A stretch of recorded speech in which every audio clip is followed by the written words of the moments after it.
Chapter 390. Yang Chendong had only appeared and said a few words, but the city gates that should not have been opened completely opened. This scene was seen by Peng Yu and Ba Daojiang, who were accompanying them, and a sense of pride arose spontaneously. Wang Yong also saw this scene, and his heart was greatly shaken. He had a deeper understanding of Yang Chendong. This young man really did have some ability. The city gates opened wide, and Yang Chendong and his group entered the city. There were already people leading the way to the prison in the city, where Cheng Yuan was being held. The prison was not too far from the city gates. In less than the time it took to drink a cup of tea, they arrived here.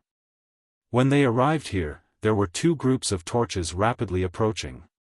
Yang Chendong arrived first, and from a distance, he could already see the torches approaching. However, he did not give them a second glance. Instead, he nodded to Chen Bo in front of him, and then the two rows of soldiers charged into the prison. The Southern Ming soldiers in charge of security and guarding did not even understand what was going on before they were pressed to the ground. Some people wanted to resist, but they were quickly beaten to the ground after taking two more punches. What's going on?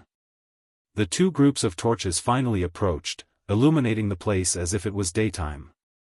Guaning and Ma Wei appeared at Yang Chendong's side, fully clad in armor.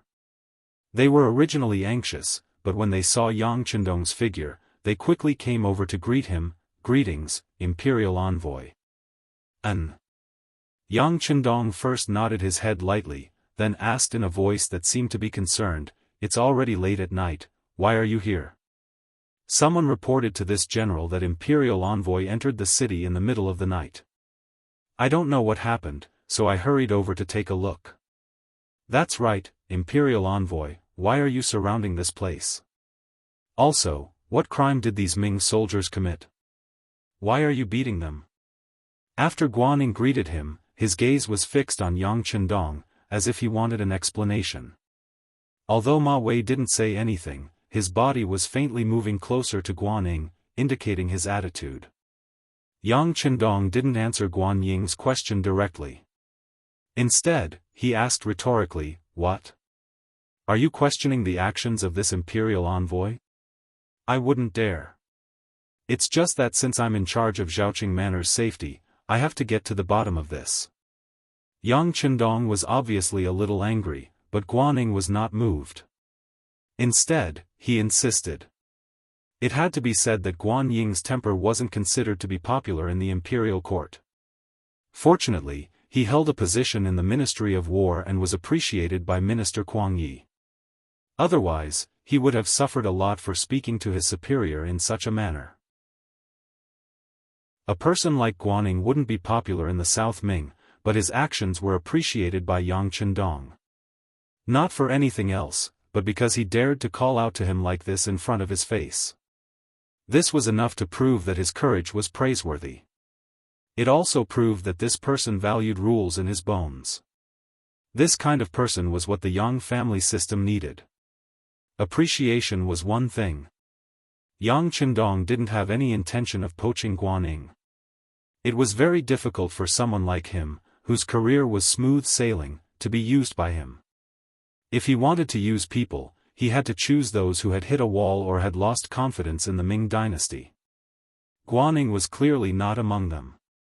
Since he couldn't be used by him, Yang Chendong wouldn't be so polite when he spoke. When he answered the other person's question, his voice was much colder. "I don't need to explain my actions to anyone other than the Emperor. It's best if you stay to the side. Of course, if you want to challenge my bottom line, you can try." As soon as he finished speaking, the remaining platoon of soldiers quickly aimed their guns at Guaning, Ma Wei, and the others. Moving together with them were Qiu Vi and the others from the first guard squad. Among them, Ba Daojiang and Peng Yu were astonishingly among them. However, Ba Daojiang was holding 10,000 shining steel knives. Even though it was He Tian, their movements were still neat and uniform, giving people a soul-shaking feeling. When the pitch-black muzzles of their guns turned in unison, even Guaning couldn't help but take a step back. The power of these advanced guns had long been tested on the battlefield. To be honest, the power and accuracy of the great Ming dynasty's firearms were not something that could be compared to them. In the past, these things were used to deal with the Huang bandits. When they saw it, they only felt satisfied. However, the moment the muzzles were pointed at them, they felt extremely uneasy. There was even a feeling of suffocation that spread through their bodies. Guanning took a step back. How could the other southern Ming soldiers not be scared into continuously retreating?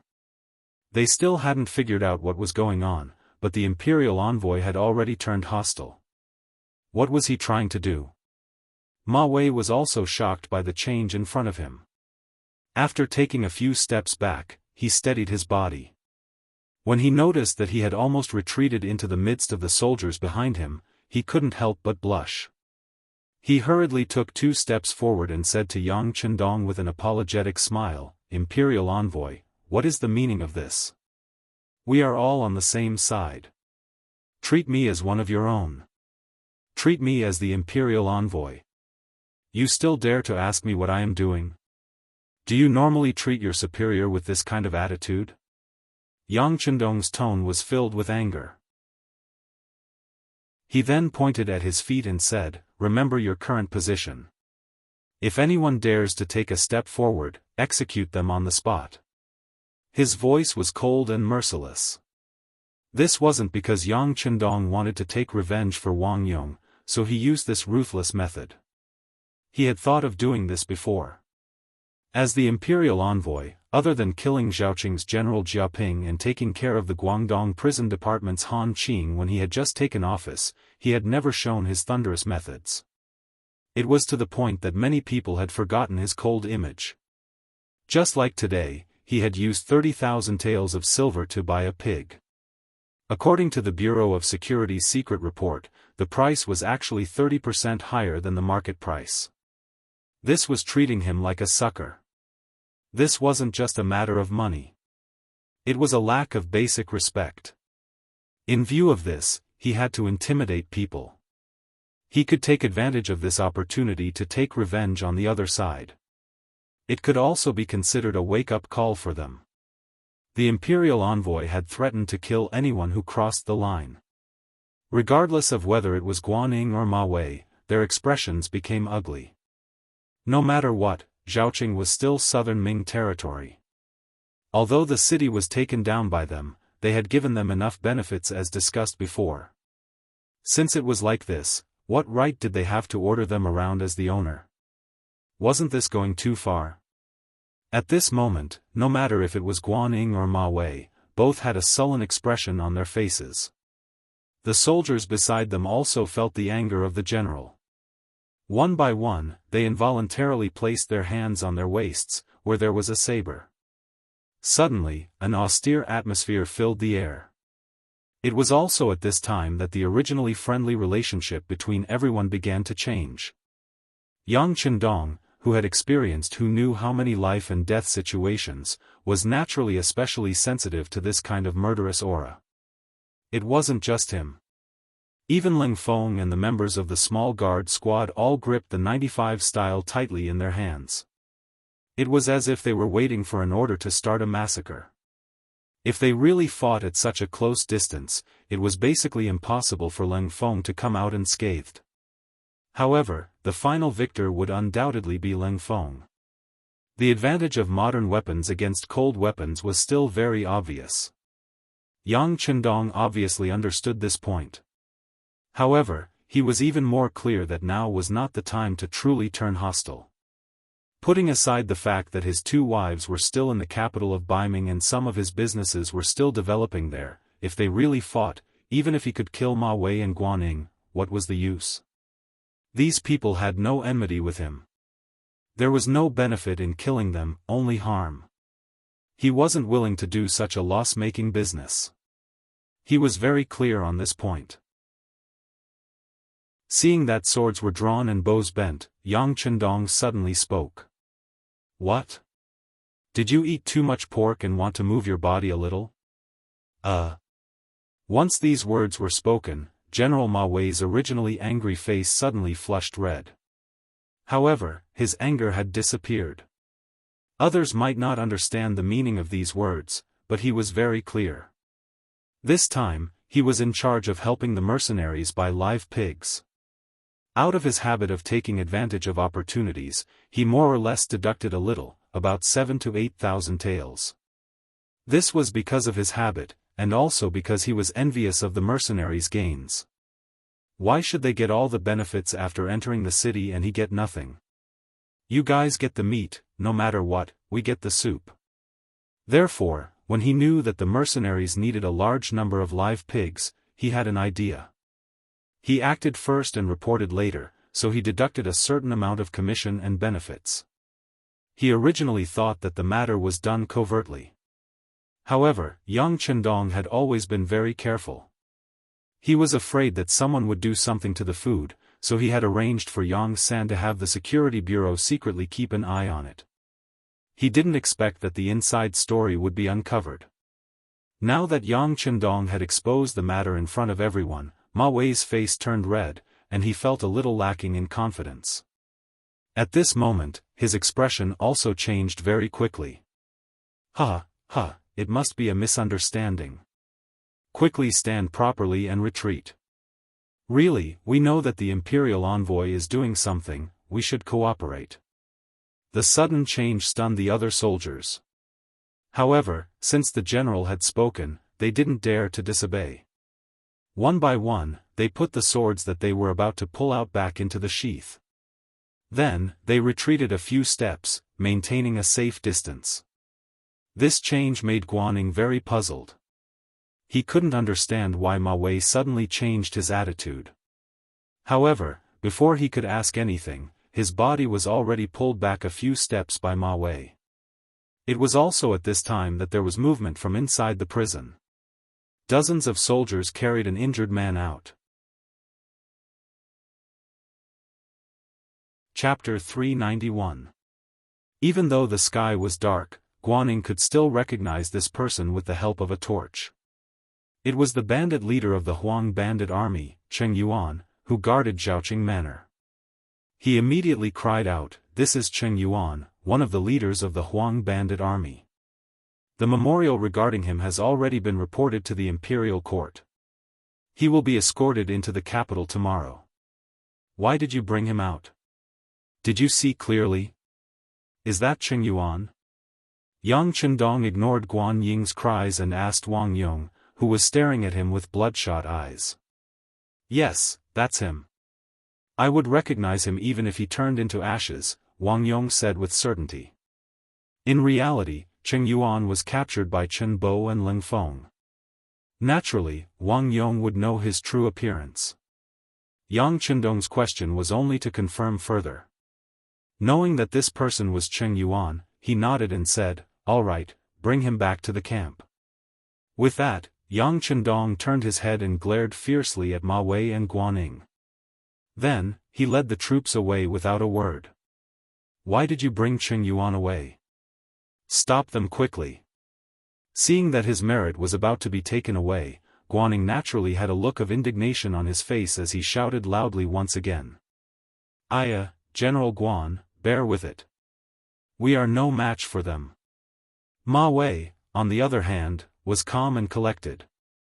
He stretched out his hand and pulled Ma Wei hard, not letting him run around.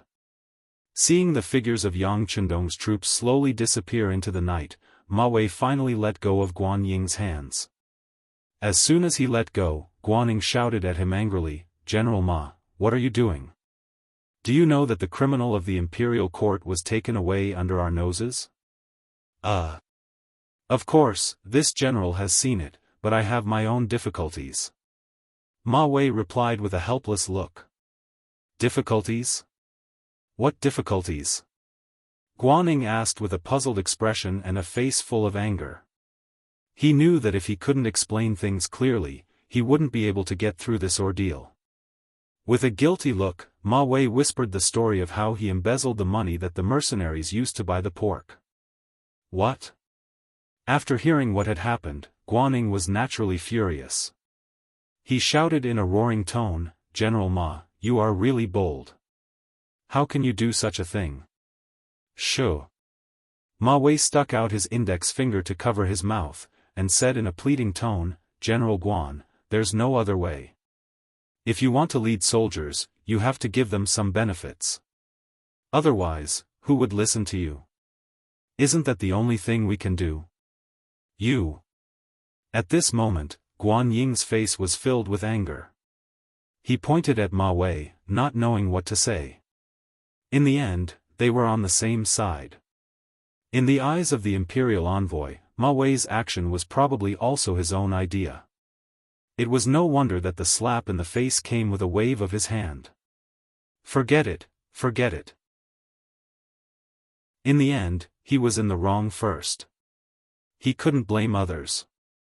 Although Guaning was angry, he had no choice but to swallow the bitter fruit at this moment.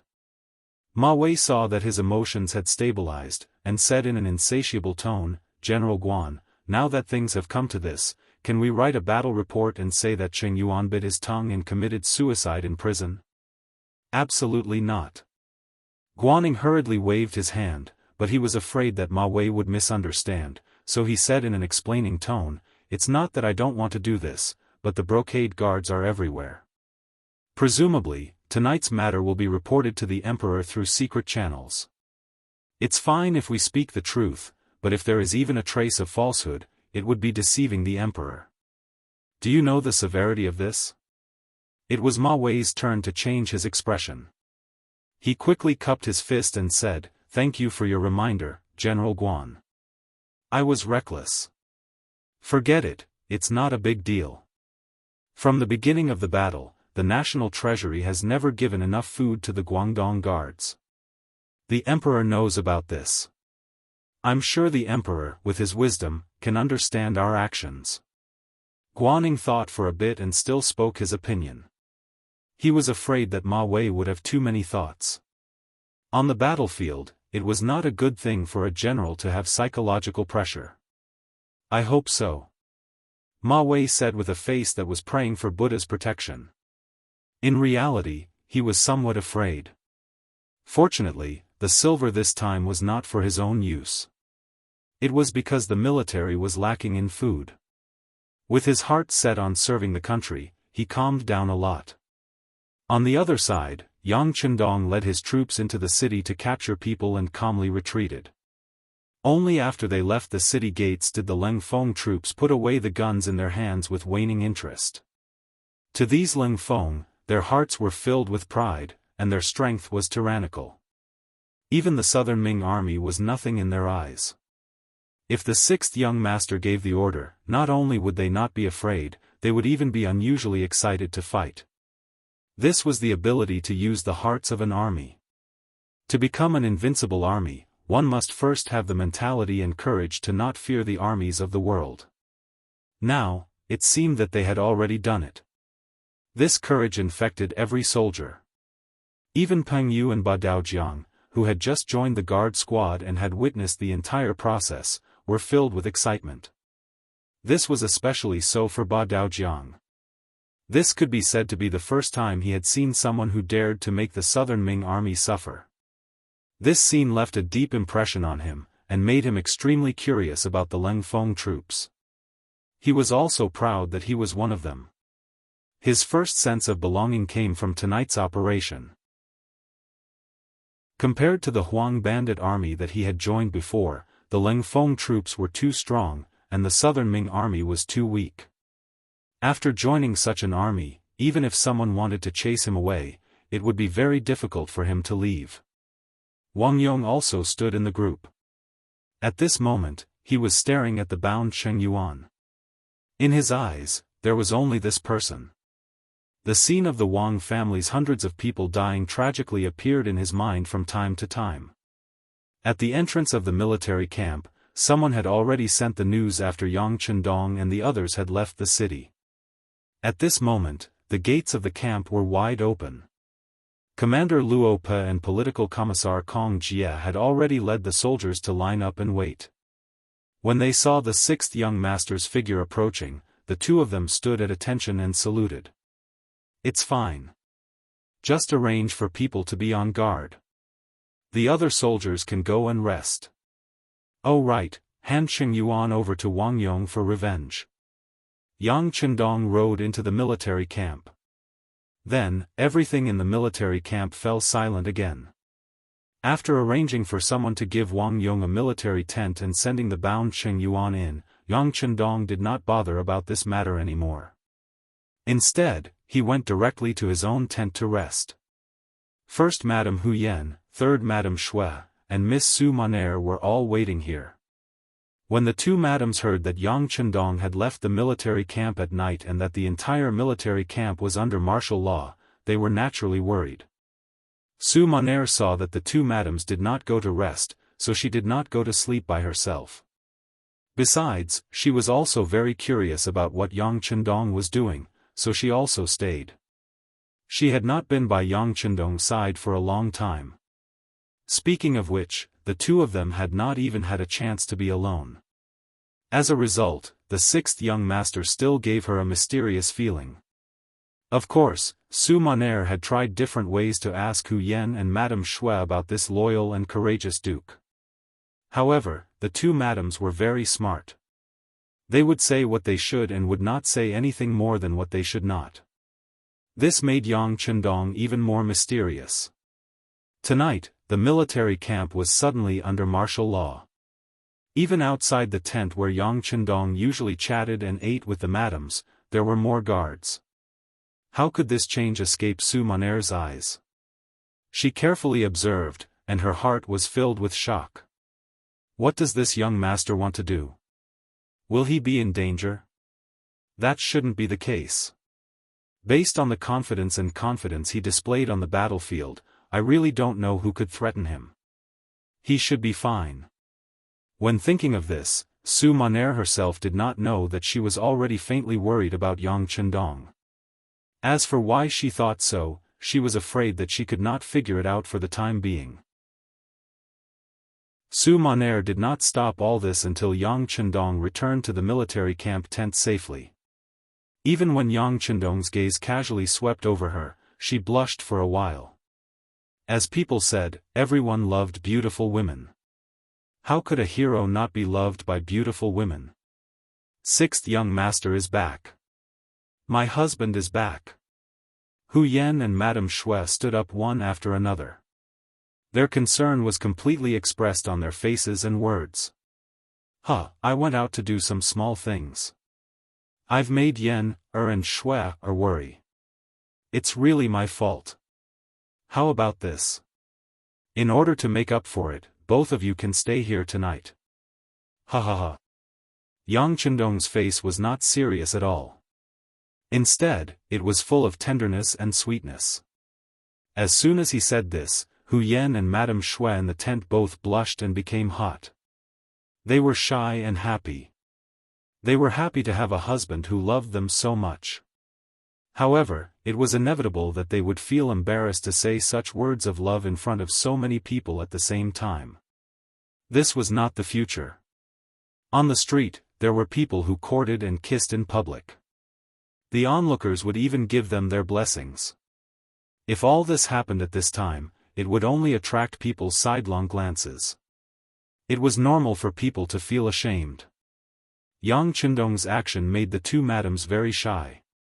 Even the two madams' personal maids, Xiao Qing and Xiao Wei, blushed and lowered their heads. They were very embarrassed. Su Monaire's face was even more embarrassed. At this time, her face was red and swollen, as if she had a fever.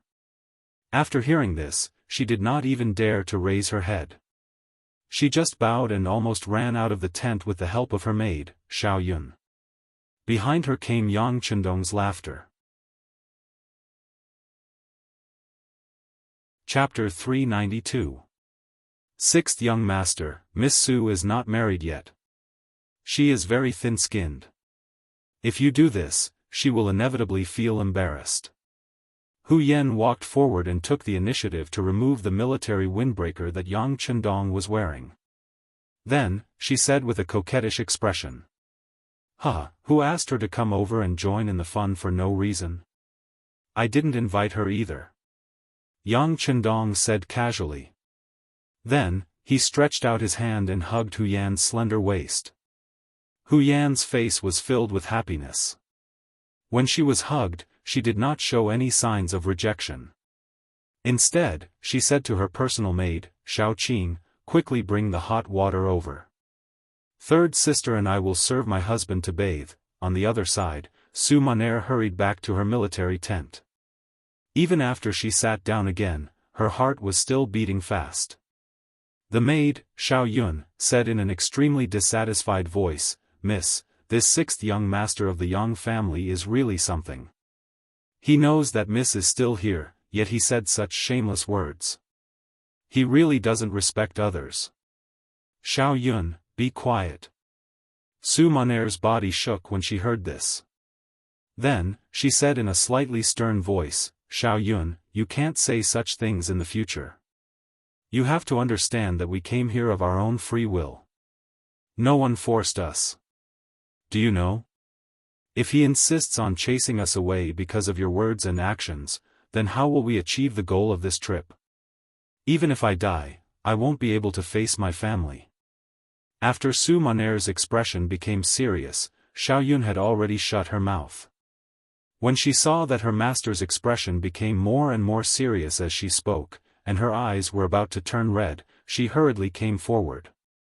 Miss, Xiao Yun was wrong. I won't dare to do it again in the future. Xiao Yun, it's not that I have to scold you. I also know that you are fighting for justice for me. But who asked me to be born like this? At this moment, I finally saw the hope of revenge. Even if I have to risk my life, I have to give it a try. So, we can't make a single mistake in the future. Do you understand? Miss, Xiao Yun understands. But do you really trust him that much? If we really do it, will he really fulfill his promise? Xiao Yun nodded in agreement. At the same time, there was a trace of suspicion in her expression. Towards Xiao Yun's question, Su Maner was also unable to give the most correct answer. But in order to avenge her family, what else could she do other than choose to believe? Therefore, she could only nod and shake her head as she said, I don't know either, but he shouldn't go back on his word. He wouldn't lie to me, right? Miss, let's hope so. Let's hope our sacrifice is worth it. Alright, it's late. Miss, you should sleep first. Xiao Yun sighed in her heart. She didn't know if what Miss was doing was right or wrong, but there was one thing that was not wrong, and that was that she would definitely follow by Miss's side. Even in the face of death, she would not retreat half a step. That night, Su Maner couldn't sleep. After that, she even had a nightmare. That was, she had completed her mission, but the person who promised her didn't avenge the Su family. On the contrary, the sixth young master of the Yang family, who was harmed by her, even came to question her with a bloody face. She was scared half to death in her dream. That night, Yang Chendong naturally slept extremely well. Hugging left and right, it didn't take long for him to enter a sweet dream. He really slept all the way until dawn. That night, Wang Yong didn't sleep at all. First, he cut Cheng Yuan over 100 times. If he hadn't used a cloth to gag the other party's mouth earlier, he was afraid that the miserable screams that night would have caused the entire military camp to be unable to sleep peacefully. After killing Cheng Yuan, Wang Yong knelt in front of Yang Chendong's tent until dawn, until Yang Chendong came out for his morning exercise. When Yang Chendong came out of the tent in camouflage clothes, Tiger's Mane, who was guarding outside, jogged over. Young master, he's been kneeling here for most of the night. Cheng Yuan was also killed by him. Got it. Send him to the auxiliary regiment like this. Let him learn to abide by the rules first and wash away the evil aura on him. Yang Chendong nodded lightly. Then, he brought Beta Persei, Qiu Vi, Peng Yu, Ba Dao Jiang, and the others from the first guard team and started jogging in the military camp. Yang Chendong didn't want to keep all the capable people by his side, especially people like Wang Yong who had a strong evil aura. If he didn't know the rules, Yang Chendong would rather not have him than keep a bomb by his side. But thinking about it, if Wang Yong really had the ability, he would climb up step by step and eventually become a true warrior. 1451 AD, the second year of Tianshan, the third year of Baiming, the sixth month of Jingtai. The Guangdong Yellow Bandit Army began their final frenzied counterattack, with Wuzhou Prefecture and Xuanzhou Prefecture as the center. In the north, at Mengzhu Ridge, Heavenly King Cui Yen led 20,000 troops and was ambushed by the 2nd Regiment, Kong Chuanxin's 3rd Battalion, 2 auxiliary battalions, and Pingle's General He Sheng. After the battle, Heavenly King Cui Yen died. Less than 10% of the 20,000 troops escaped. In the south, Heavenly King Sun Jianglong had just left the city when he was met with the 2nd Regiment, Wu Xing's 1st Battalion, 2 auxiliary battalions, and Xiao's General Yu Guang's fierce attacks. After losing, he lost Gaozhou Prefecture and retreated to Laizhou Prefecture. Facing the 40 rocket launchers, he couldn't defend the city and retreated to the seaside to leave. However, not long after, there was no more news. What the others did not know was that the Yang family's navy was already waiting for them at sea. Under the personal leadership of the navy's first commander Yu Guang, in less than an hour, the ship that Sun Jianglong and his 15,000 men were on was destroyed at sea. Another 13,000 survivors were salvaged, while over 1,000 others lost their lives in the sea. In the west, with Xuanzhou Prefecture as the starting point, Heavenly King Ru Honghai led 30,000 troops to test the waters of Nanning Prefecture and Liuzhou Prefecture of Guangxi. However, because the enemy was well prepared and had the advantage in numbers, the attacks were neutralized. In the end, after losing 10,000 troops, they retreated to Xuanzhou Prefecture to rest. At this point, Huang Yuliang's so-called four-sided attack strategy had completely collapsed. Not only that, the east and north of Wuzhou Prefecture had already been stationed by the southern Ming army to suppress the bandits. At this moment, the people in the city were in a state of panic. Some of the leaders also had their own thoughts and plans. This was already the third day since Yang Chendong brought troops to Wuzhou Prefecture. Ever since he arrived 3 days ago, he didn't immediately attack the city. On the contrary, he ordered people to defend it tightly. From time to time, the drums of the army would sound, causing the Huang bandits in the city to be like birds startled by the twang of a bow. Kong Lingxin's 3 battalions to the north also had the same attitude. They also surrounded the enemy without attacking, and their war drums beat loudly. Yang Chendong's actions had once confused Guaning and Ma Wei. The two of them walked into the large military tent and came in front of the 6th young master. Imperial Envoy. Once the two generals entered the tent, they cupped their fists and bowed. The two generals have come. Serve tea. Yang Chendong wasn't wearing a military uniform. Instead, he wore a normal green robe. Just from this, it could be seen that he didn't have any desire to fight. At this moment, he was holding a brush and practicing calligraphy. No need. Guaning waved his hand and refused the good intentions. He raised his head to look at Yang Chendong and said in a serious tone, "Imperial Envoy, I don't know why the Huang bandits are right in front of you, but you must surround them and not attack. Please teach me." Guan Ying's attitude was even cold. Yang Chendong saw all of this and let out a long breath in his heart. At the very beginning, Guaning had treated him with this attitude. Yang Chendong didn't pay attention to it. Instead, he used practical actions to wake the other up. He let him know what it meant to shock the world with a single brilliant feat. Guan Ying's attitude towards him had changed completely after the victory at the Battle of Canton Prefecture City. However, ever since he openly snatched the captive Cheng Yuan in Zhaoqing Prefecture, the relationship between the two had clearly changed. They became much more unfamiliar. Now, he had directly come to question him. It could be seen that this person truly had a problem with him. At some point in time, Yang Chendong even had the thought of recruiting him for his own use. Guaning was indeed a talent. At least, he was much more pragmatic than some of the other Ming Dynasty generals. However, a general of the Southern Ming Dynasty was still a general of the Southern Ming Dynasty. His heart was still more inclined towards the Great Ming. This kind of person could be called a loyal official, but could also be called a foolishly loyal general. They all had a similar characteristic.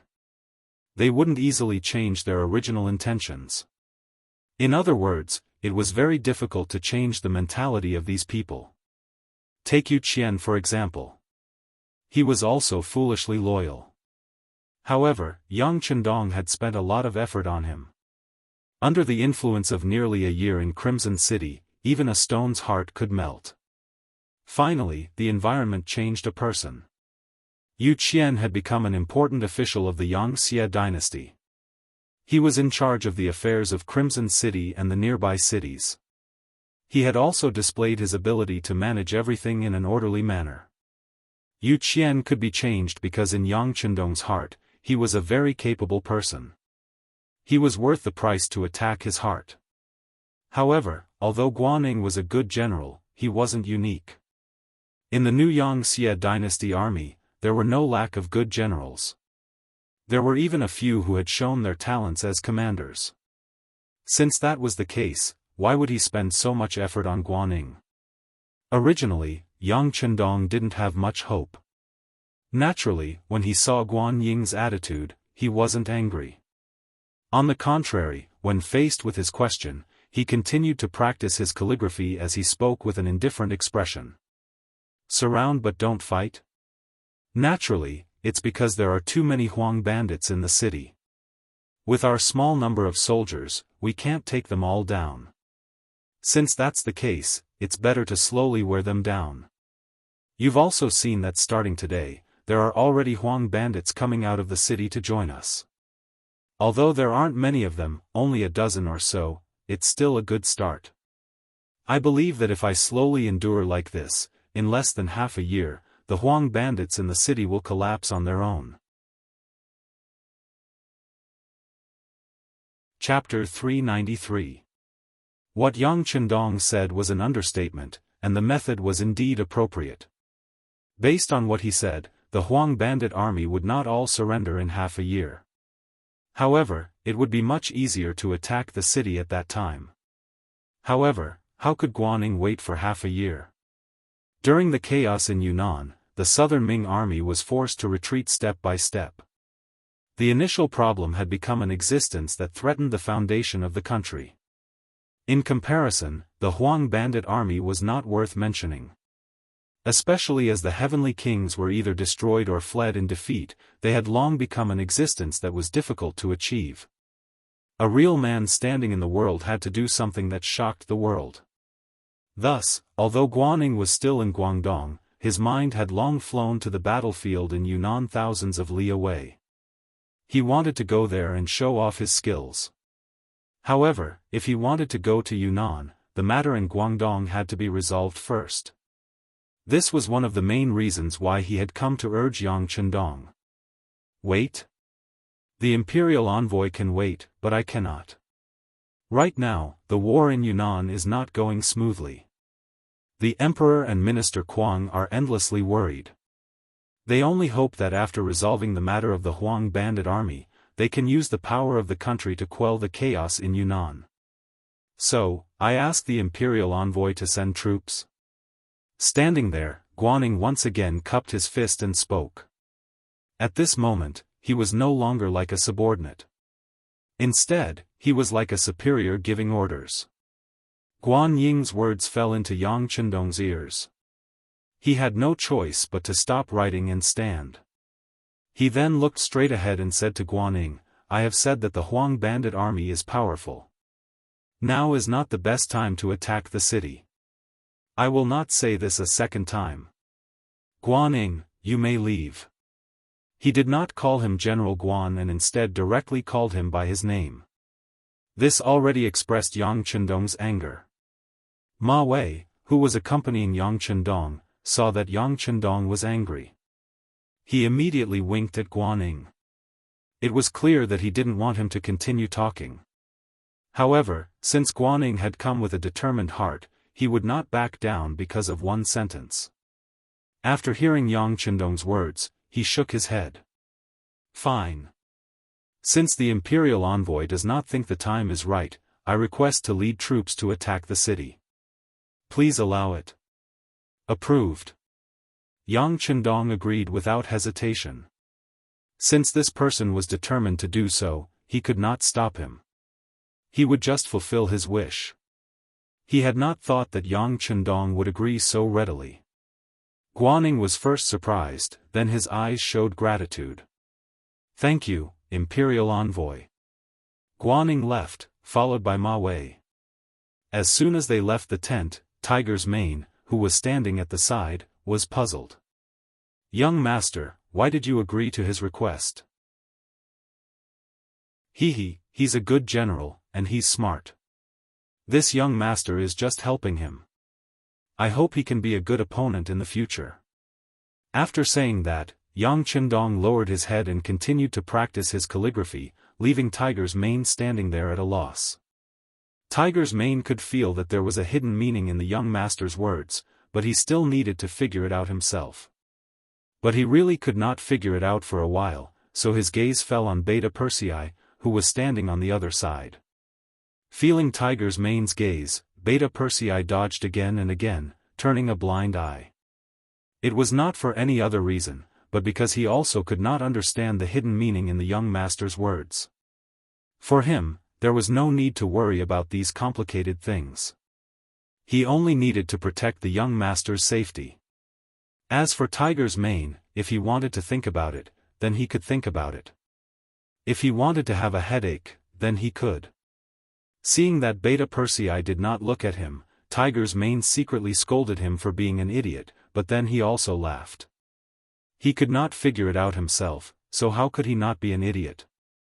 Not long after Guaning and Ma Wei had walked out of the tent, the latter asked in confusion, General Guan, why are you so aggressive? The imperial envoy is not to be trifled with. Of course, I know he is not to be trifled with. I am just expressing my position. Guaning stood still and then let out a long breath as if he was very relaxed. Expressing your position? Ma Wei's face was full of confusion. Yes, expressing your position. General Ma is different from me.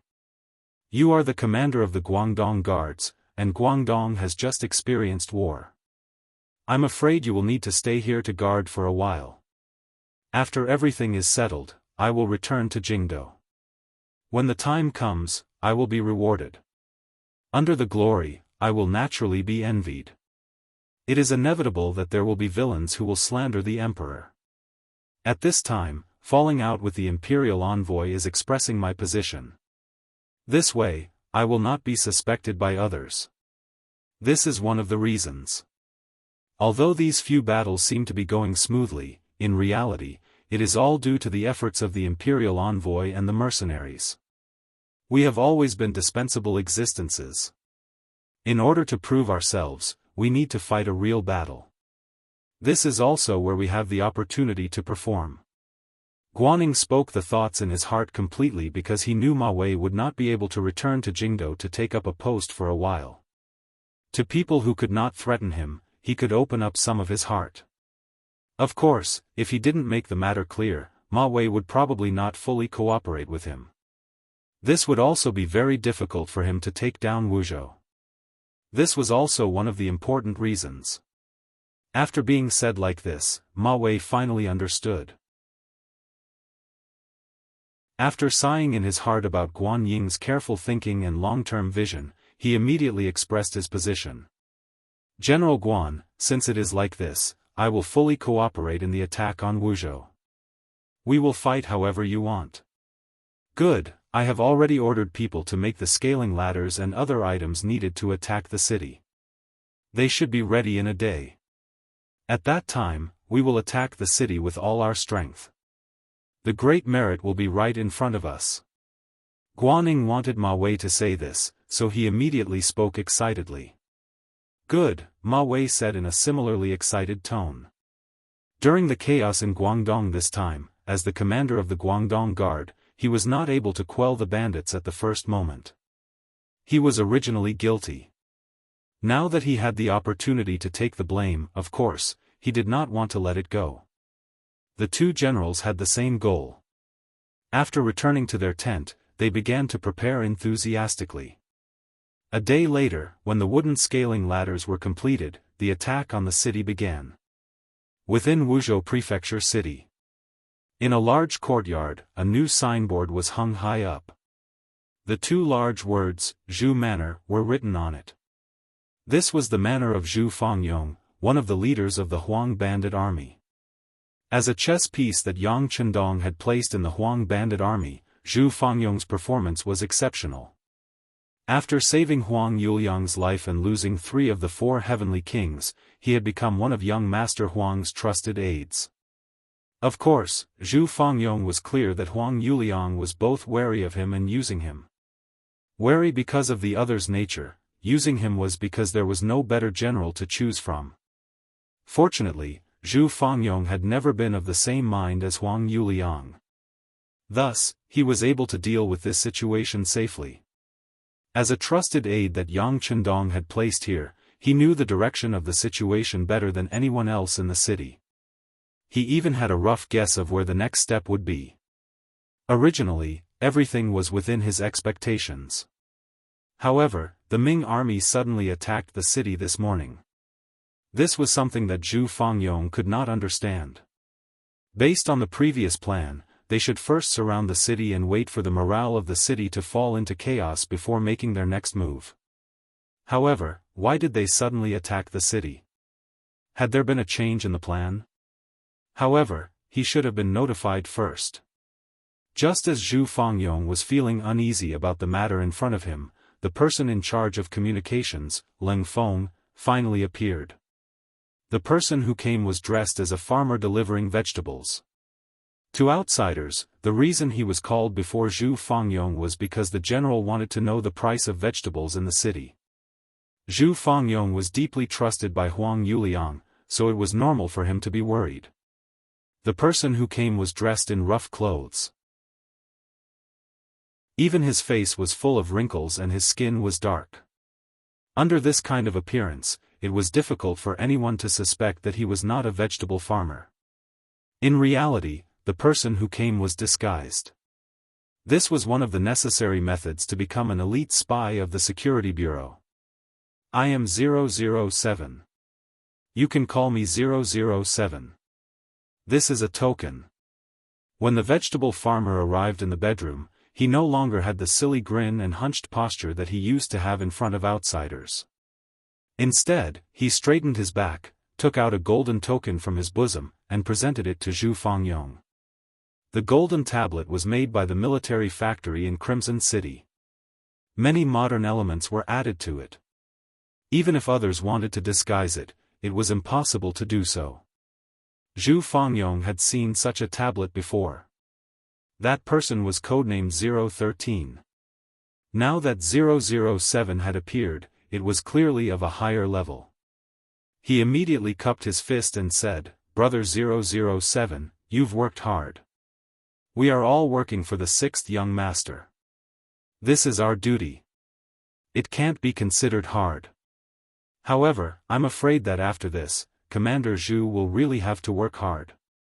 007's expression carried a trace of seriousness. Following this, he explained the matter of the Ming army taking the initiative to attack, as well as the method the 6th young master had proposed to deal with it. The 6th young master's meaning is that the Ming army outside the city can be considered an elite division of the southern Ming Empire. If possible, it would be best to use the head of the Huang bandit army to exhaust them. Then, when the time is ripe, the next step of the plan can be carried out. 007 spoke as he took out a secret letter and handed it to Zhu Fangyong. "Commander Zhu, please open it on the spot and then burn it in front of me. This will allow this subordinate to return with an explanation." "Well said, well said." Zhu Fangyong knew that since 007 had said this, then the secret letter had to be burned. This was actually for his own good, to prevent any evidence from being left behind. Opening the secret letter, Yang Chendong's handwriting jumped into his eyes. When Zhu Fangyong saw the sixth young master's overall plan, he couldn't help but nod his head. Good, good. The sixth young master's plan is good. This commander will carry it out seriously. After speaking, the dense letter was burned into ashes. Another quarter of an hour passed, and the farmer walked out of the study with a fawning look on his face. In his hand was a piece of 5 taels of silver. His smile was so brilliant that the wrinkles on his face seemed to be able to squeeze a bunch of flies to death. Chapter 394. The Ming army had started to attack the city. Guanning didn't just do it for the sake of showing off. Before the battle, he had indeed done a lot of things. One of the most important things was to learn the management methods of the mercenary army. He recruited a lot of strong captives into the army and then took care of them. He also said that whoever could make a great contribution in the next battle would be rewarded with money, meat, and even an official position. This was also Guan Ying's decision to make an exception. Normally, people who were guilty would not even be able to obtain the status of a good citizen. However, to be able to do well, he actually promised an official position and wealth. Just from this point, he had really put in a lot of effort. Not talking about the official position, just the fact that before entering the battlefield, he had given the attacking soldiers a full meal and provided them with enough meat was enough to make many people shed tears of gratitude. The ancients also paid attention to being a ghost with a full stomach before they died. Legend had it that when they went to the netherworld, they would not suffer too much. Now that they had eaten and drunk their fill, for some people, they had no regrets. Using them to attack the city was indeed shocking. Just the first wave of attack had allowed them to rush up to the top of the city tower of Wuzhou City. If Zhu Fangyong had not brought people over in time, this wave of attack might have broken through the city. Reality proved that as long as one used the right method, the morale of the army could be used.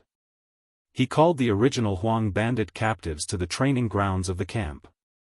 With good wine and meat, General Guanning, whose face was filled with excitement, was planning the attack plan for the next day. Outside the camp, some of the rich people who were originally in the Wuzhou house brought good wine and meat to help the army. To them, there were too many immovable assets in the city. The earlier they took down the city, the earlier they could take back what belonged to them and the earlier they could return to their normal lives. Within the mercenary camp, it was extremely quiet. Apart from the normal training of the soldiers, there was no other movement. Inside the large tent, it was not as peaceful as it seemed from the outside. Commander Luope, Commander Lu Zhua and the others were listening to the battle reports from the front lines, waiting for the latest orders from the sixth young master. Everyone was in the tent, listening attentively to the reports from the scouts they had sent out about the scene of the siege today. When they talked about how the Ming army had actively attacked the city, how the first wave of attacks had charged up the city tower without any hesitation, and how they had almost taken down Wuzhou City, everyone's face was filled with shock. Since when did the Ming army possess such powerful combat strength? In their eyes, the Ming army was just a bunch of weaklings. They could bully the common people, but when they really faced the bandits, they would probably reveal their cowardly nature. They are not real Ming soldiers. They were chosen from the remaining captives we picked up. Guanning imitated us. After providing them with a few meals, he promised them that they would be promoted and become rich after the siege. Yang Chendong saw that everyone was discussing fervently below, with faces filled with disbelief. Thus, he explained the real reason. After saying all this, Yang Chendong's gaze swept across the crowd and continued, "Reality has proven that arrogance will definitely lead to mistakes. Luckily, this time the Ming army was dealing with the yellow bandits. What if they were targeting us? If we were arrogant, wouldn't we be at a disadvantage?" Facing Yang Chendong's question, the officers first looked at each other. Then, the commander of the auxiliary troops, Lu Zhua, stood out and said, "Sixth young master, we have the most advanced firearms in the world. Even if they were to come, we would not be afraid of them. We will definitely wipe them all out." Yes, yes. The other officers also nodded their heads, clearly agreeing with this point of view. Yang Chendong, who was sitting at the head of the table, saw that the officers were still full of confidence and could not help but twitch the corner of his mouth. He said with a somewhat sarcastic tone, "Yes. We have the most advanced firearms in the world. This is our advantage, and perhaps our only advantage. Perhaps once we lose our weapons, we are no different from the Ming army. If we are heavily surrounded, how many bullets can you bring? There will be a day when you run out of bullets. At that time, won't we be surrounded like dumplings and be completely wiped out?" This. At this moment, the officers were dumbfounded. They suddenly realized that they originally thought that they were invincible, but after analyzing it, it seemed that the truth was not so. Therefore, we are not strong enough. If we want to become the strongest army in the world, it is not enough to just have advanced weapons. We also need a strong heart and a strong will to fight. No matter what kind of enemy we meet, we will not be afraid and will not take a step back. From today onwards, the training will be doubled. Other than firearms, everyone will also have to seriously practice the use of cold weapons and the 3-3 system. In short, no matter what, even if our soldiers are unarmed, they must have the confidence and certainty to defeat any enemy. Yang Chendong suddenly stood up and said with an incomparably sharp voice. Yes. The officers below all stood up. The sixth young master had pointed out everyone's shortcomings, so they had to correct them. This was not as simple as following orders. At the crucial moment, a well-trained army would save their own lives. After having a unified order, the military camp began to get busy. Other than the necessary personnel on duty, the other members of the First Guard squad went down to the various platoons to teach the soldiers close combat tactics. For example, Tiger's Mane, Qiu Vi, Ba Daojiang, Peng Yu, and the others. Even Wang Yong, who had just joined the auxiliary soldiers, began to get busy. They all became instructor-like figures and began to walk into the military camp. They faced the normal soldiers and taught them the way of fighting. The Ming army and mercenaries were all hurrying their preparations. In the hall of the Wuzhou government yamen, the bandit leader Huang Yuliang was currently raging. He, who had gathered all the generals, first killed the general in charge of defending the city in front of everyone. Then, he rewarded Zhu Fangyong, who had provided assistance. Afterwards, his anger seemed to have subsided greatly. Sitting on the seat of the former Wuzhou Zhizhou, he looked at everyone and said, "You have to know that once the city gate is broken, we will all die. Even if it is for your own safety, I ask that everyone do their best. I also ask that everyone follow General Zhu Fangyong's example." "Yes, young Master Huang." The high-ranking officers and leaders standing below all agreed. However, there were only a few people who truly listened to these words. Even Huang Yuliang did not have much confidence in his heart. "You can all leave. Manage your brothers well and be prepared to go up the city gate tower to fight at any time. General Zhu, stay." Waving his hand, Huang Yuliang had an expression of tiredness and irritation. "We will leave." After the other generals all cupped their fists and said this, they left in 2s and 3s. As they walked, they whispered something. It was clear that they were analyzing the situation in front of them. Some of them were probably even spreading words that were unfavorable to the bandit army. If this were in the past, no one would dare to do all of this. However, 2 of the 4 heavenly kings were dead, 1 was missing, and only 1 was left. In this situation, Huang Yuliang's control over the army was clearly not as good as before. At this moment, it seemed that he could only allow these people to casually say whatever they wanted. There was nothing he could do.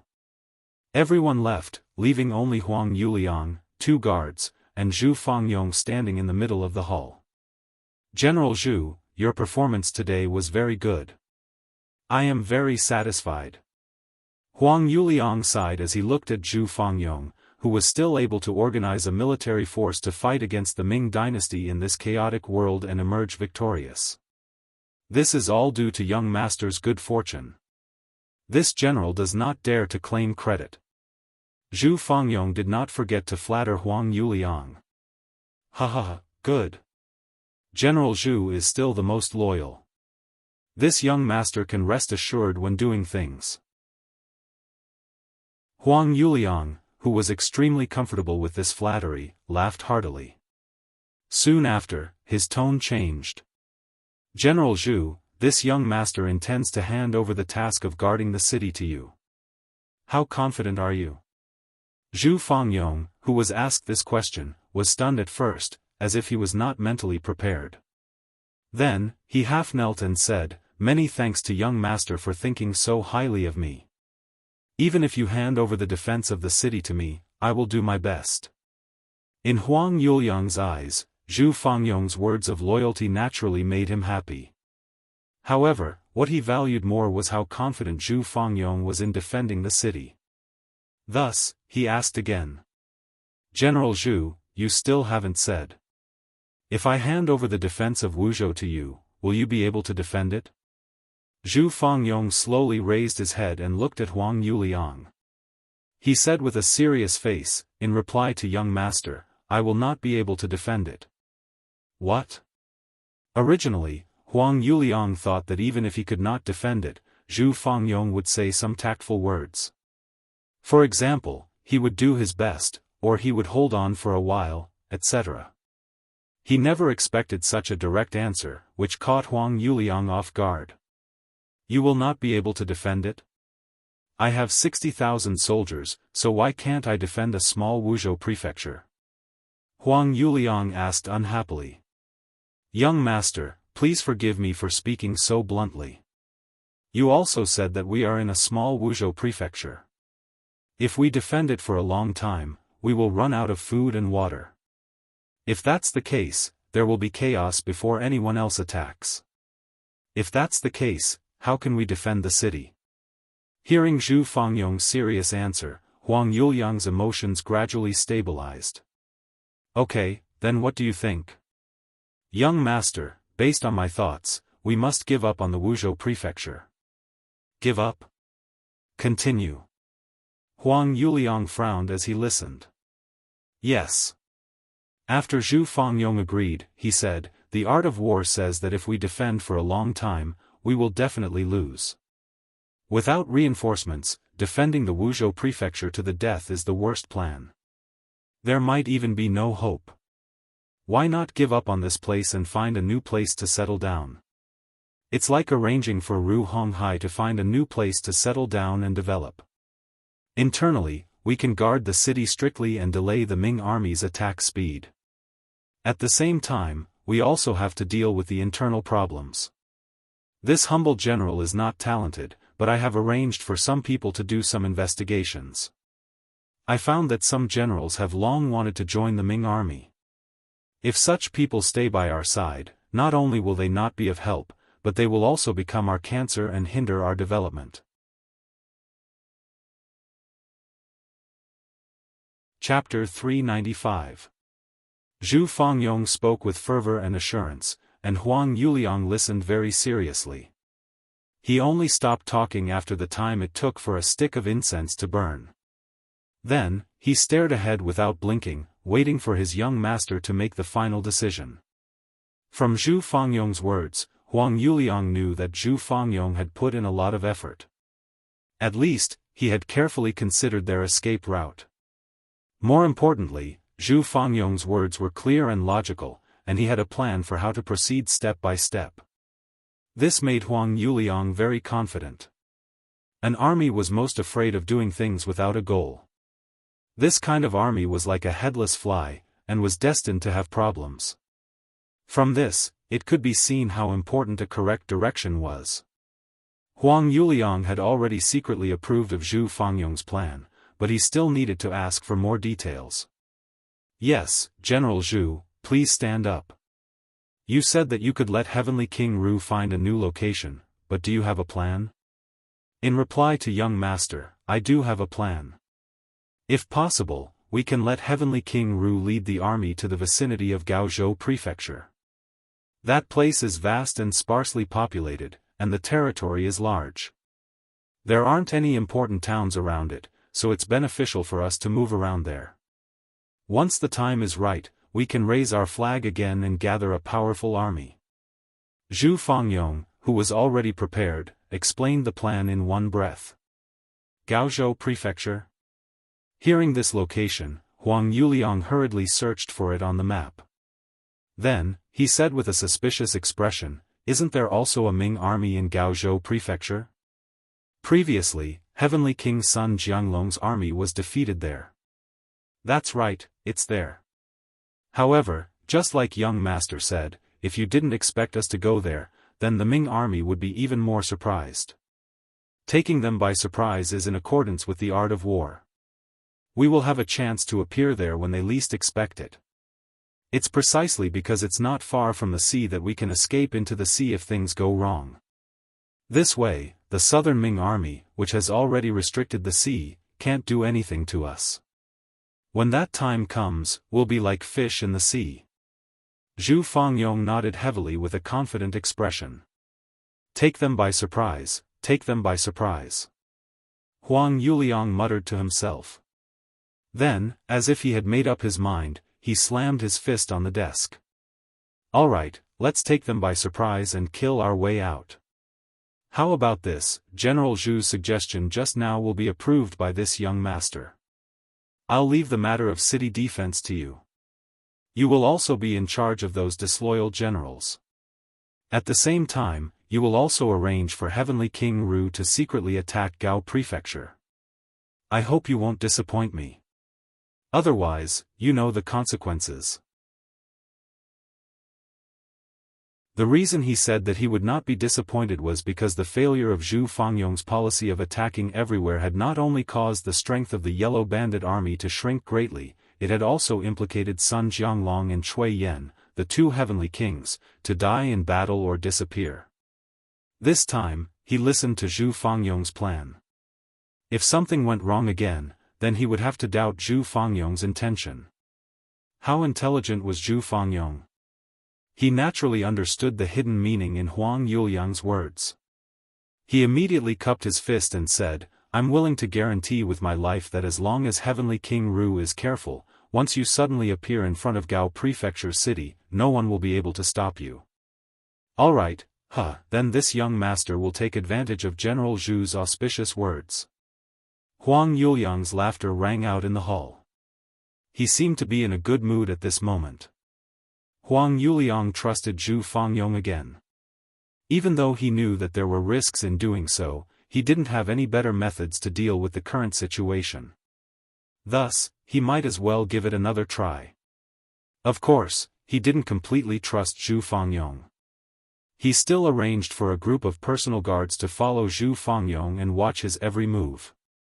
If they discovered that Zhu Fangyong was doing anything improper, they would probably raise their blades and cut off his head. Zhu Fangyong didn't show any signs of resentment towards the fact that someone was watching him. On the contrary, he even entertained these people with good food and drinks. Furthermore, he would bring them along whenever he did something. He acted as if he was innocent and wasn't afraid of being investigated.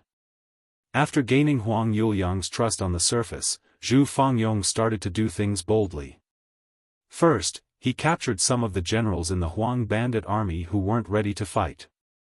Then, he stripped them of their military power and made them his subordinates. At the same time, he strengthened the defense of the city and made it look like he was going to fight to the death with the Ming army. Zhu Fangyong's deployment was well planned and orderly. This caused the Ming army to face a lot of trouble in the next few sieges.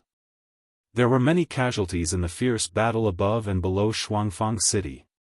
In the end, they managed to protect the Wuzhou Prefecture and didn't let the Ming army enter the city. With the city protected, Huang Yuliang was naturally much more satisfied with Zhu Fangyong. At this moment, news came from Heavenly King Ru. They followed Zhu Fangyong's suggestion and suddenly appeared outside Gaozhou Prefecture. As expected, they didn't spend much effort to retake the city. With this, they found a new path of retreat for the Huang bandit army. After hearing this news, Huang Yuliang was naturally elated and had a higher opinion of Zhu Fangyong. As Gaozhou was taken down, the Huang bandit army had a path of retreat. Huang Yuliang started to make arrangements to leave Wuzhou prefecture. For this, he once again called Zhu Fangyong over and asked him for a plan. After Zhu Fangyong, who was covered in blood and killing intent, entered the Great Hall, there was already a seat waiting for him. According to Huang Yuliang, after this battle, he would promote Zhu Fangyong to one of the 4 heavenly kings. "Thank you, young master," Zhu Fangyong said gratefully. Fangyong, there is no need to be angry. Now, can you tell me how we are going to retreat safely? Huang Yuliang said with a smile. "Yes, young master. This is what I think." Below Wuzhou city, Guaning and Ma Wei rode on their horses tiredly. Looking at the Wuzhou prefecture that they had not been able to take down and the corpses on the battlefield, their faces were filled with doubt and regret. They could not understand why the seemingly unstable Wuzhou city had almost taken the city in the first attack and still remained standing under the numerous fierce attacks they launched. On the contrary, they had lost soldiers and generals. Putting aside the fact that most of the Huang bandit captives had died in battle, even the original 4,000 Ming soldiers had lost close to 3,000 men. Why had they still not taken the city? After 7 or 8 sieges, including the captives, they had 8,000 men. But now, they did not even have 2,000 men left. Most of them were injured. This was a result that Guaning and Ma Wei could not accept. Especially the latter, who had already given the order to stop the siege. Ma Wei was the commander of the Guangdong Guards. No matter if he was a general or a commander, he had to have soldiers under his feet to be able to use his power. But now, he had almost used up everything, so it was no wonder that he would suddenly give the order to stop the siege. Guaning did not understand this matter and had even argued with Ma Wei because of it. In his words, he had lost a lot of men and was under a lot of pressure. The Huang bandit army was also not having a good time. Now, it was up to who could last longer. Perhaps after another fierce siege, they would be able to take down the city tower and take down the Wuzhou prefecture. Ma Wei shook his head and did not agree with Guan Ying's words. Disregarding everything else, even if they took down the Wuzhou prefecture, with the amount of military power he had, it would be difficult for them to do much. They probably did not even have enough people to watch over the captives, so how could they talk about defending the city? Ma Wei very happily rejected Guan Ying's idea of attacking the city again. He prepared to rest and build up strength. He would wait for the internal strife within Wuzhou city to happen as the imperial envoy had said so that he could benefit from it. However, just as this plan was prepared, an unexpected situation occurred. The city gates of Wuzhou prefecture suddenly opened. Thousands of people holding all kinds of weapons charged out and charged into the unprepared Ming army camp. Everything that happened so suddenly was completely out of their expectations. Caught unprepared, they were actually caught off guard by the Huang bandit army. Within the camp, many of the injured soldiers were killed. Even Guaning, because he could not retreat in time, was entangled with people and had an additional knife wound on his body. Fortunately, at the crucial moment, the mercenary army moved out. They held the 9.5 in their hands and shot at the Huang bandit army from a distance. Immediately after, thousands of auxiliary soldiers and temporary auxiliary soldiers suddenly charged out. Under the powerful aura, they quickly crumbled the morale of the Huang bandit army and defeated them in the Ming army camp. After the Huang bandit army soldiers who had left the city were killed or captured, the mercenary army directly charged toward Wuzhou city. Unexpectedly, it went very smoothly. Other than a few banners that the Huang bandit army had stuck into the city tower, all of the Huang bandit army had disappeared. Even most of the common people in the city had been taken away. The Wuzhou prefecture, which was almost empty, was taken down so easily. However, it was clear that Yang Chendong was not satisfied. He called over Guanning and Ma Wei to talk about continuing the pursuit. After the Huang bandit army has lost the Wuzhou prefecture, they have no place to stay. This is the best time to pursue and kill them. Otherwise, once they find a new place and continue to develop, it will not be long before they rise up again and become a problem for the court. Faced with Yang Qindong's righteous words, Guanning and Ma Wei lowered their heads. How could the two of them not understand this logic? It was just that right now, they only had 1,000 soldiers.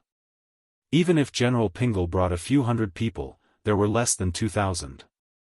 They could still defend Wuzhou prefecture and calm down the situation here, but if they wanted to chase after someone, they really didn't have the strength to do so. The two of them did not speak. Yang Qindong pretended not to understand and asked, "What? Do the two generals have any objections?" "No, no. However, after attacking Wuzhou city for the past few days, our vitality has been greatly damaged. Now, we lack soldiers and are trapped. It is time for us to reorganize. We really do not have the strength to chase after the Huang bandit army. This heavy responsibility will probably fall on the shoulders of the mercenary army and the imperial envoy." Ma Wei and Guanning spoke with pleading expressions.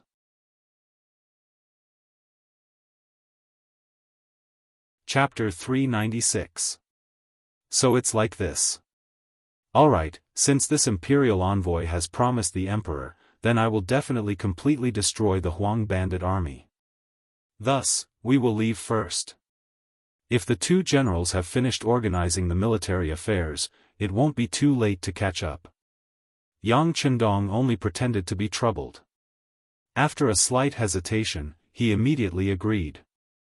Naturally, Ma Wei and Guanning were overjoyed that Yang Qindong agreed so readily. In order to express their sincerity, they even sent some of the food in their army to the mercenary camp. Then, they watched as the mercenary army left Wuzhou to chase after the Huang bandit army. Sigh, no matter what, the matter of the Huang bandit army has been taken care of. Soon, we will be able to report to the emperor. Ma Wei muttered to himself. When Guanning heard these words, his self-reproach lessened a lot. What the two of them did not know was that all of this was Yang Qindong's plan. Zhu Fangyong's action of leaving the city was one of his plans. The reason why he did this was because he had an even bigger goal, which was to completely destroy the Huang bandit army. The development of Qiqian City and Ryukyu Island needed people the most. Only with enough people could one do more things, expand one's army, and expand one's own power. It was because of this point that Yang Qindong's plan for the Huang bandit army was not to destroy them, but to make them prisoners. It was only about Ying and Ma Wei. They might be able to get some of the captives to become soldiers, but to get all of them to become their captives and be sent to Ryukyu Island was basically impossible. In order to achieve this goal, the first thing to do was to exhaust the Ming army's power so that they had no time to worry about other things. Thus, he sent a letter to Zhu Fangyong to use war to exhaust the Ming army's power. Using this, Zhu Fangyong could send some of the Huang bandit army's members who did not obey him or had bad attitudes to the battlefield and use the Ming army to eliminate them. Facts had proven that this plan was appropriate and successful. During these days of defending the city, Zhu Fangyong had received Huang Yuliang's trust and delegated power to him. Taking this opportunity, he had successfully eliminated the dissidents. In the end, he had sent those who didn't listen to him or those who were truly evil to the defense of the city tower. Most of the people in the Huang bandit army were people who were forced to join. They were not loyal to young Master Huang and did not have a sense of belonging to the Huang bandit army. As long as they had the right opportunity, they could become good citizens again. When they reached Ryukyu Island, they might even become useful talents there. After the plan was successfully implemented, Yang Qindong led the mercenaries out of the Wuzhou prefecture and headed towards Gaozhou. Even when they were leaving the city, they still brought the gratitude of Ma Wei and General Guanning. Of course, in Yang Qindong's eyes, the more benefits he got from others, the better it would be for him. Quickly inform Battalion Commander Wu Sheng that we can close the encirclement and lock onto the target. After giving the secret order to Tiger's Mane, Yang Chendong turned around to look at the army in his hands. With Kong Chuanxin's Cold Front 3rd Battalion and an auxiliary battalion, the army he led had grown even stronger. Adding on the temporary auxiliary soldiers he had recruited along the way, the total number of soldiers had increased to nearly 7,000. Perhaps an army of 7,000 might not be much in the eyes of others, but if these people were mercenaries, they would be able to fight against an army of tens of thousands or even hundreds of thousands. Moreover, they would have a high chance of winning. Huang Yuliang listened to Zhu Fangyong's suggestion and first sent his only heavenly king, General Ru Honghai, to attack Gaozhou Prefecture. After occupying the city, he gave up on the entire Wuzhou Prefecture and led most of the citizens to Gaozhou City in the southeast. Huang Yuliang didn't understand why he had to lead 40,000 citizens in Wuzhou Prefecture. However, because Zhu Fangyong's method of dealing with the enemy was very timely, he didn't ask any further. Now that they were out of Wuzhou Prefecture, the remaining 50,000 Huang bandits and 40,000 citizens were walking on the official road. Only then did he have the time to ask for the reason and order someone to call Zhu Fangyong in front of him. General Zhu, you have worked hard this time. You have done well and this young master is very satisfied. However, why did you bring the citizens of Wuzhou Prefecture? General, what can you tell me? Huang Yuliang first expressed his admiration and then asked the question in his heart. Young master, you are very knowledgeable. You must have heard that water can carry a boat, but it can also capsize a boat. If you want to change the world, you must first obtain the support of the citizens because they are the foundation of a country. This is why I brought them this time. There are also two benefits. Zhu Fangyong, who had been prepared, didn't use much effort to answer this question. Two benefits? What are they? Huang Yuliang became spirited and asked curiously. First, young master didn't forget to take the citizens with you when you left the city. This is enough to prove that you have the citizens in your eyes and treat them as your own people. If this matter spreads out, won't young master's good name spread far and wide? This is a way to buy people's hearts without spending money. Second, when an army marches, there are always things that require manpower. For example, transporting grain, cooking, and washing for the soldiers. We men can't do these things well. With these people, it means we have a lot of free labor.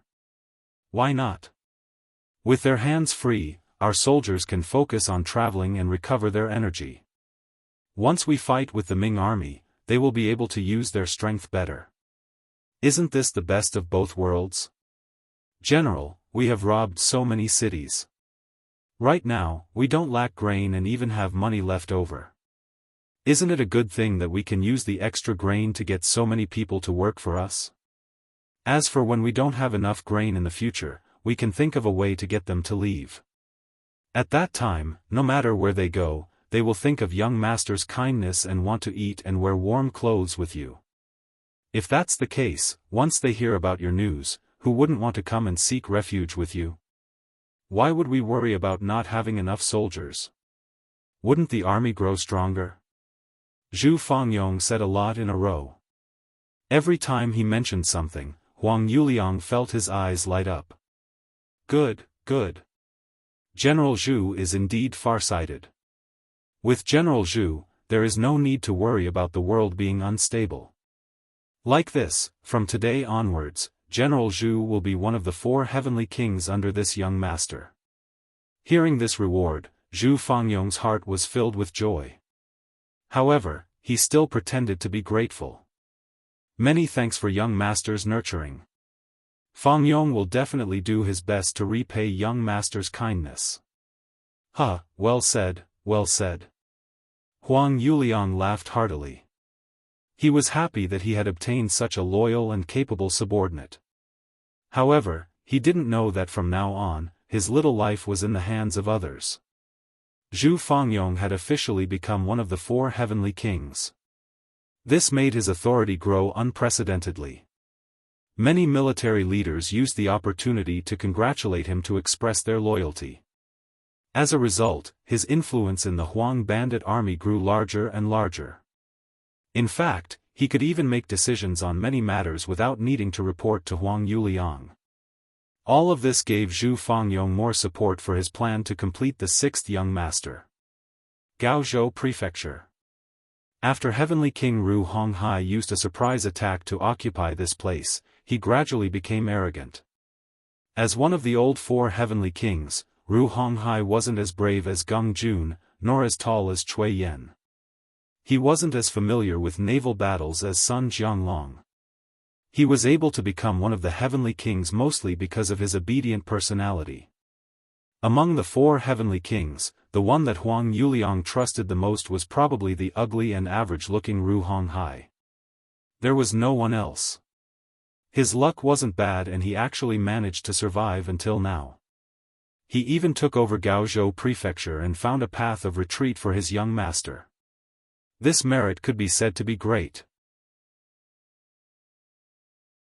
There was also news in the army that when young Master Huang arrived at Gaozhou Prefecture, Ru Honghai would become the leader of the four heavenly kings. This kind of rumor naturally reached Ru Honghai's ears. It gave him a feeling of complacency, as if he didn't put the heroes of the world in his eyes. Due to his arrogance, the defense of Gaozhou Prefecture became lax. Or it could be said that Ru Honghai never thought that someone would target him. After all, from the news from the scouts, there weren't any Ming army forces near Gaozhou Prefecture. But in reality, there was a cold vanguard unit in Gaozhou City that could take his life. The leader of this unit was the Cold Vanguard 2nd Regiment 1st Battalion's commander Wu Sheng. In such a large city, as long as there were sufficient preparations, the existence of 400 people could be concealed without revealing themselves. Not to mention, these 400 people were all well-trained elites who had learned the art of camouflage. Previously, the Gaozhou Prefecture was breached by Wu Sheng and his men, which gave him ample time to hide. When Ru Honghai brought the Huang bandits into the city, the auxiliary camp retreated according to plan. Only Shao Prefecture's General Yu Guang and less than 1,000 people were left here to resist for a while before they couldn't leave. The effective resistance still existed. This strengthened Ru Honghai's belief that the Ming army was inferior to him. It also created enough opportunity for Wu Sheng and his men to stay. As Ru Honghai's troops occupied Gaozhou Prefecture for longer and longer, the time for Wu Sheng's Cold Vanguard unit to act was also getting closer and closer. Inform everyone, it's tonight. Finally, when the scouts of the Security Bureau infiltrated Gaozhou Prefecture and successfully contacted Wu Sheng, the orders from above were also delivered. The Cold Vanguard unit was about to act.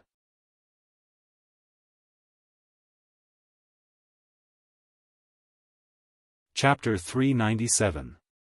A total of 4 companies of Ling Feng, in addition to Wu Sheng and the other 400 people, they dug out the 9-5 spear and camouflage uniforms that they had hidden in the courtyards and began their night raid.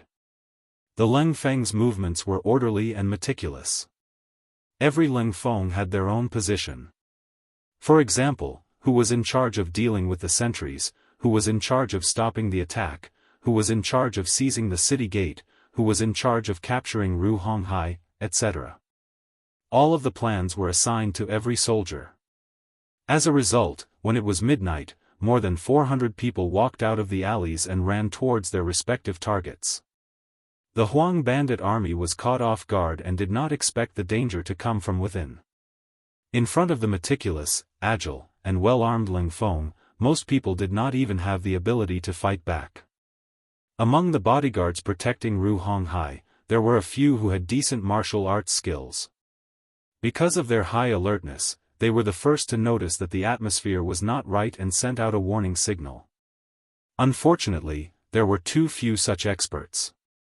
Even if they sent out a warning signal, the news could not spread out of the courtyard before the Ling Feng surrounded them began to move.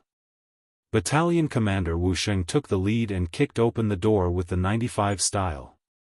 Soon after, a series of gunshots rang out and the 3 strong men who had a foundation in martial arts obediently lay on the ground. When the Leng Feng rushed into the bedroom in the courtyard, they pulled out the trembling Ru Honghai from under the bed. Following Ru Honghai's capture, without a leader, the Huang bandit army in the city fell into chaos. At this moment, the Leng Feng hiding in the dark suddenly made their move. Along with the loud shouts from the city gate, the seemingly majestic auxiliary barracks approached. Finally, the barracks exploded. No matter what kind of army it was, once the barracks exploded, it signaled the beginning of a disaster and defeat. The soldiers fled in all directions. The soldiers did not know their generals, and the generals did not know their soldiers. Once chaos erupted, it was hard for anyone to stop it. Even if the generals were to shout now, there was nothing they could do. There was no way to reverse the situation. Even the elite cold vanguard soldiers were helpless against the explosion of the camp. The only thing they could do was to observe the surroundings. Once they discovered any Huang bandits trying to rush out of the camp, they would fire a warning shot. If they couldn't stop them, they would start shooting. In short, they wouldn't allow such chaos to rush out of the camp. The explosion of the camp also indicated that the defeat of the Huang bandit army defending Gaozhou city was set in stone. At this point, Huang Yuliang's path of retreat was completely sealed. At this time, Huang Yuliang was leading 50,000 bandits and 40,000 commoners 80 miles away from Gaozhou city. In the past, with their current marching speed, they would be able to reach Gaozhou prefecture in 2 to 3 days if they were fast. Once they met up with Ru Honghai's army, they would be able to gather a large force once again. However, all of this was destroyed tonight. Huang Yuliang, who was sleeping, was also woken up by the bodyguards. What's going on? Huang Yuliang suddenly opened his eyes with a face full of fear. Young master, General Zhu reported that the scouts discovered a large number of Ming army soldiers 30 miles behind us. Furthermore, they are the most powerful Ming army soldiers wearing camouflage uniforms. The bodyguard said with a slightly hurried voice. There's such a thing? Didn't we use up a lot of their resources when they attacked the Wuzhou prefecture? Why do they still have the strength to chase after us? Huang Yuliang instinctively said this before quickly shutting his mouth. The bodyguard had already said very clearly that the Ming army soldiers that came were wearing camouflage uniforms. It was said that they were the helpers that the southern Ming emperor, Zhu Qizhen, had invited. Since they weren't normal Ming army soldiers, this kind of army shouldn't have been exhausted. Only then would they have the strength to chase after him. After understanding this point, Huang Yuliang hurriedly put on his jacket. Before he could walk out of the tent, Zhu Fangyong, who was wearing armor, had already walked in. Young master, there are pursuers behind us. It seems that we have been targeted. Right now, we need to hurry to Gaozhou city. Is there no way to stop them? Gao Yuliang asked, thinking that he would deal with whatever came his way. It's very difficult. This army has extremely advanced firearms. They can injure our brothers from far away. I'm afraid that it will be very difficult to stop them. When he said this, Zhu Fangyong revealed a defeated expression. Even if Huang Yuliang saw this, he wouldn't doubt that he had tried his best. However, there was still no solution. If that's the case, then let's go quickly. Once we reach Gaozhou prefecture, we should be safe with the sturdy city as our cover. For the sake of his own safety, Huang Yuliang made the decision to travel through the night. Yes, this general will go and instruct the army to hurry. When Zhu Fangyong agreed, a trace of joy flashed across his eyes. Everything was just as the sixth young master had imagined. This Huang Yuliang was truly extremely afraid of death. Since this was the case, the following process would be much easier to complete. In the dark night, the army that stretched for dozens of miles set off. From time to time, all sorts of curses could be heard from the crowd. It could be seen that both the bandits and the commoners were somewhat resistant to traveling in the middle of the night. Gaozhou City. When the sun rose, the commotion in the camp was basically over. After a night of torment, the Huang bandits were also tired. In addition, they could clearly see the surroundings after the sun rose. The chaotic environment became less and less chaotic until finally, it was completely peaceful. After everything calmed down, Heavenly King Ru Honghai was escorted out of the camp by Wu Sheng and Ling Feng. When they saw that their general was captured and they were completely surrounded, the Huang bandits had no choice but to surrender. The captives threw down their weapons and walked out of the camp in batches. Wu Sheng's face was filled with joy. In just this battle alone, they had captured about 15,000 Huang bandits. Most of the people here were strong and healthy. One could imagine how many things they could do when they reached Ryukyu Island. However, just as a smile appeared on his face, a soldier came to report that the Shaozhou general Yu Guang, who had disappeared for a while, had returned. He was currently waiting at the government office. Oh. The speed of picking peaches is quite fast. Fine, since they want it, I'll give it to them. However, if they want to take these benefits from me, Wu Sheng, then they won't be able to do so. Let's see what kind of price they can pay. There was a glimmer of light in Wu Sheng's eyes. He had expected that the southern Ming army would appear early in the morning. Even if the other party did not appear, according to the 6th young master's plan, Gaozhou Prefecture would have to be handed over. However, taking the initiative to hand it over was one matter. If the other party wanted to take it back, it was another matter. If Wu Sheng didn't use this opportunity to slaughter his opponent, how could he have the ability to be the commander of the main force? In front of Gaozhou City's government office, Wu Sheng brought a group of Ling Feng and saw Yu Guang in armor. Yu Guang was originally riding on a tall horse, but the moment he saw Wu Sheng appear, he consciously jumped off the horse and greeted him with a smile. Commander Wu, it's been hard on you. Both sides had worked together before. They had forced Sun Jianglong, one of the 4 heavenly kings, into the sea near Gaozhou City and Laizhou City. They could be considered old acquaintances. However, this time, Yu Guang was here to snatch the credit. His expression was naturally a bit unnatural. Oh. Isn't this General Yu Guang? A while ago, I couldn't find you and thought that you had sacrificed your life for the country. Because of this, I felt really bad for a while. Now that I see that you're fine, I'm very happy.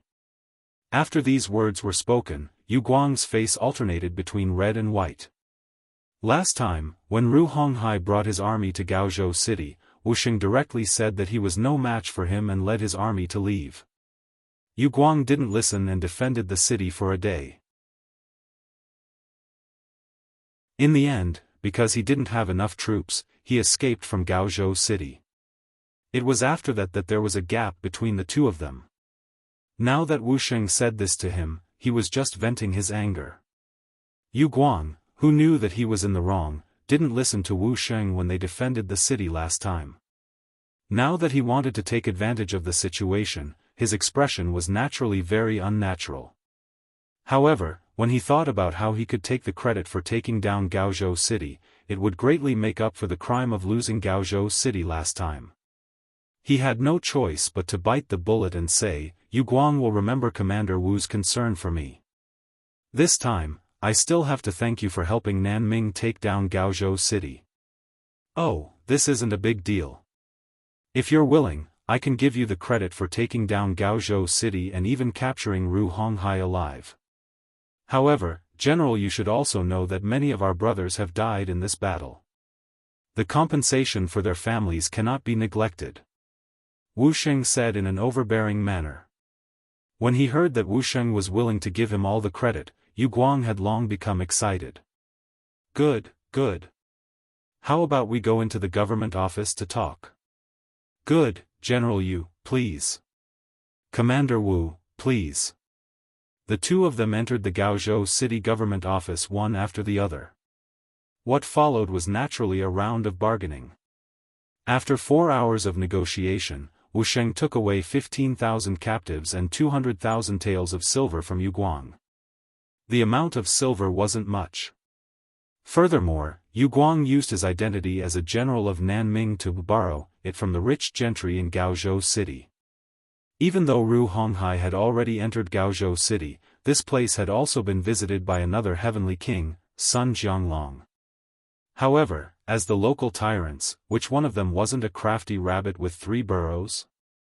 Many of them had already buried the silver before the situation turned bad. It wasn't something that the Huang bandits could find in a short period of time. However, Yu Guang used his identity as a general of Nanming to negotiate with the rich gentry and quickly obtain 200,000 silver.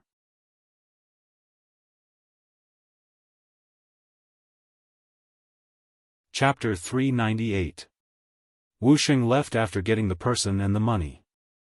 At this moment, he still had more important things to do. This was also the most important and final part of the plan. It was very crucial. If not for this, how could a mere 200,000 taels of silver be enough to send him off? Gaozhou City had already changed hands. Huang Yuliang was completely unaware of this matter. It was only when the sky turned dark on the second day that the scouts at the front reported back that Heavenly King Ru Honghai had been captured by the Southern Ming Empire's army. After running for an entire day and night, whether it was the generals, soldiers, or commoners, they were all extremely tired. According to Huang Yuliang's thoughts, he had to get a good night's sleep no matter what. However, when this news came, he completely panicked. He, who had no way out, suddenly lost all hope. At this time, Zhu Fangyong also came in front of Huang Yuliang. Young master, this matter is sudden, but we still have a way out. Oh? What other way is there? Hearing that there was still a way, Huang Yuliang, who had lost all hope for the future, regained a trace of vitality. Young master, Gaozhou City has been occupied, but we still have Lizhou City. If not, we can still take a ship to the sea. Right now, the most important thing is to immediately arrange for people to scout the way. Also, arrange for people to buy ships with gold and silver. As long as we are on the sea, the Southern Ming army will not be able to do anything to us. Zhu Fangyong said.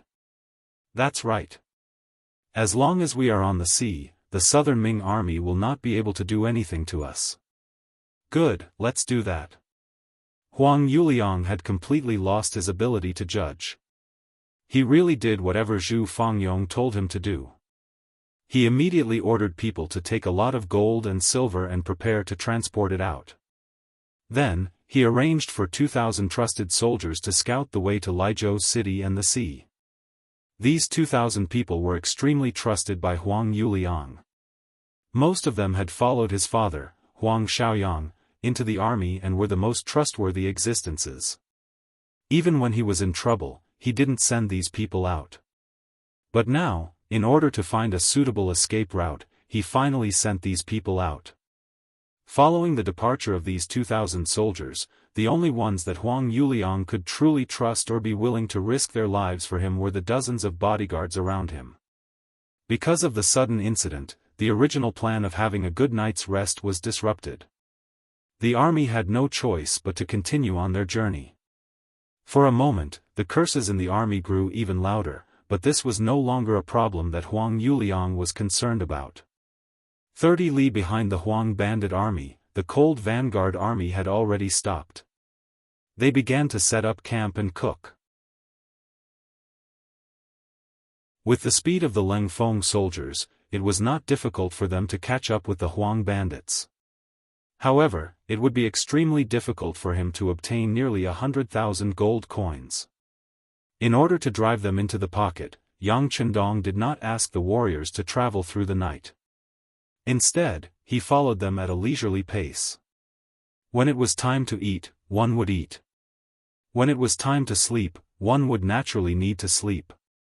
Not only that, in the military camp, other than the necessary troops who were responsible for keeping watch at night, the other soldiers also had a party after dinner. Third Madame Xue and Miss Su Monaire also offered up songs and dances. It was truly a joyous scene. In the process of chasing an opponent, it was probably rare to see an army like Yang Chendong who could be at a leisurely pace and even have a party in the military camp. From this, it could be seen that the result of this battle had probably been predicted by the youngest loyal and daring general of the Ming dynasty. Furthermore, everything was developing smoothly according to his plan. It was late at night. The soldiers who were having a party had all returned to their tents to rest. However, some of the tents were still lit. For example, in the tent that Su Maner was in, the lights were not extinguished. Not only that, but the master and servant were sitting there and chatting without any signs of sleepiness. "Miss, this imperial envoy is truly carefree. This is war, yet he is not in a hurry to travel. He even has this party that he speaks of. What is he thinking?" Servant Xiao Yun thought about how during the party, Yang Chendong was beside the bonfire and dancing with the soldiers under him. She felt that it was unbelievable. In her impression, all of the important officials were dignified and serious. They had a straight face every day as if they had the words, "Do not get close to strangers," written all over their faces. How could there be anyone like Yang Chendong, who would be so close to normal soldiers? However, thinking about it from another perspective, this imperial envoy was truly too young. It was not strange for him to have such actions. However, when she thought about how this kind of person was the target of the master and servant, someone they had to kill, she couldn't help but feel a wave of self-blame and depression in her heart. In the end, Xiao Yun was still young. Although she knew what her mission was, she was still young and could easily be influenced and changed by the surrounding environment. In the beginning, she had heard that this imperial envoy was very lustful and would not shrink from any crime. Originally, there was no burden in killing this kind of person. Not to mention, once the goal was achieved, the young miss would be freed. With all these benefits, Xiao Yun agreed without much thought. However, after these days of contact, she realized that the truth was different from what she had heard. Let's just say that Yang Chendong was lustful. It had been nearly 2 months since the young miss had taken the initiative to send herself to his door, but Yang Chendong had not done anything frivolous. He even turned a blind eye to it. This was completely different from the lustful person that was said to be. Not to mention a lustful person, with Su Maner's beauty, even an ordinary man would not be able to remain indifferent.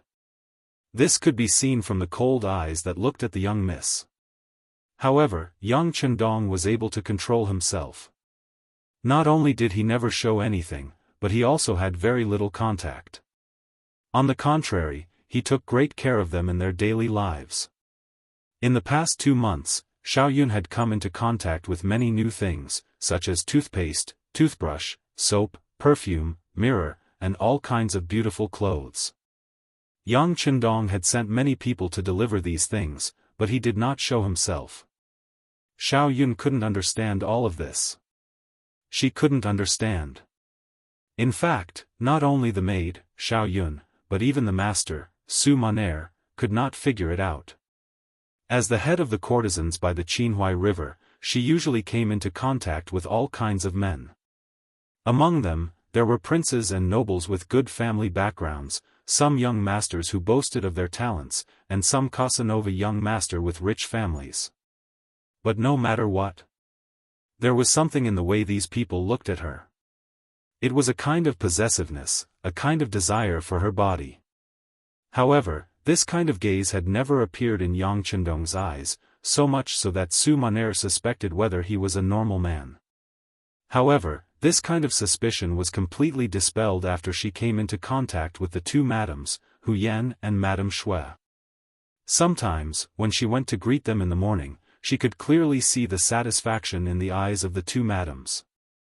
Although Su Maner was still a virgin, she had been taught about the matters between men and women by her mothers. Naturally, she could see some of these things. The spring that flashed on his face was definitely not something that could be faked. Then the question was, why did such a normal man turn a blind eye to her? Could it be that he already knew her mission to get close to him? That was even more impossible. Even if he knew everything, he should have killed her earlier. Why did he still treat her like this? Why did he give her so many good things but not touch her? What did he want? The unknown always made people uneasy. It was because she could not understand Yang Chendong's thoughts that Su Maner became even more anxious. What was worse was that she realized that she did not hate Yang Chendong. It was just like when she saw Yang Chendong singing and dancing with his soldiers during the evening party. She actually felt happy in her heart.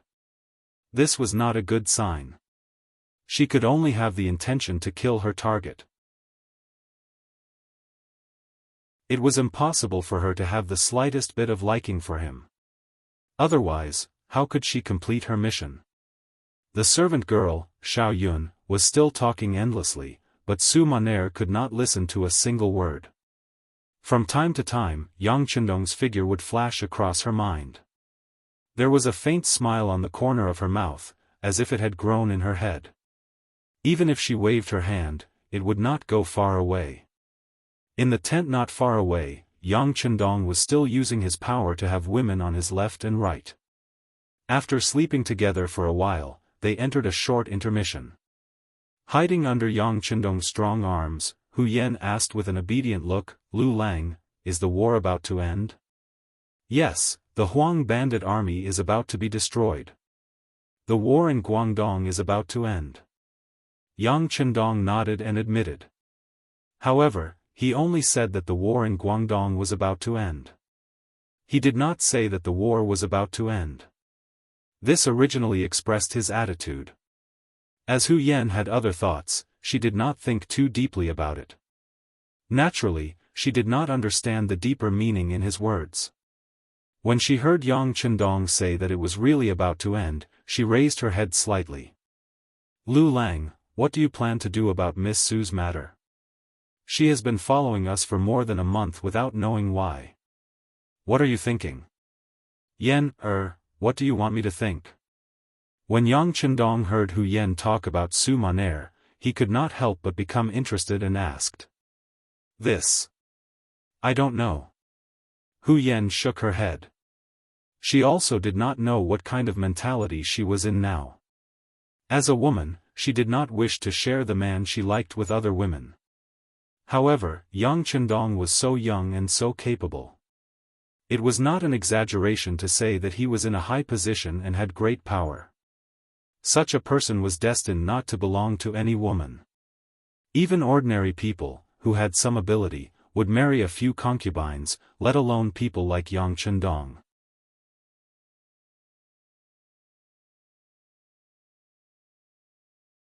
Chapter 399. In Hu Yan's eyes, Lu Lang would marry a lot of concubines in the future. As the legal wife, she was also his wife. What she could do was to arrange such things. At least, she could not let outsiders say that she was a jealous woman. This was also one of the responsibilities of a legal wife. It was because of this that she asked about Su Maner. Hu Yan did not know what Yang Chendong was thinking, so she naturally said that she did not know what to do. On the other side, Madame Shui, who was being hugged on the other side, said in a low voice, "Husband, sister, I think Miss Su is very good, especially her singing and dancing skills. I can't compare with her." "Silly girl, there are many people who are good at singing and dancing in this world. Does it mean that they are all good people?" Yang Chendong could not help laughing after hearing Madame Shui's words. "No, I can feel that Miss Su is kind in nature, but I just feel that she has something on her mind. She always gives people a feeling that she is neither close nor distant." Madame Shui was afraid to leave a silly impression in Yang Chendong's eyes, so she explained in a low voice.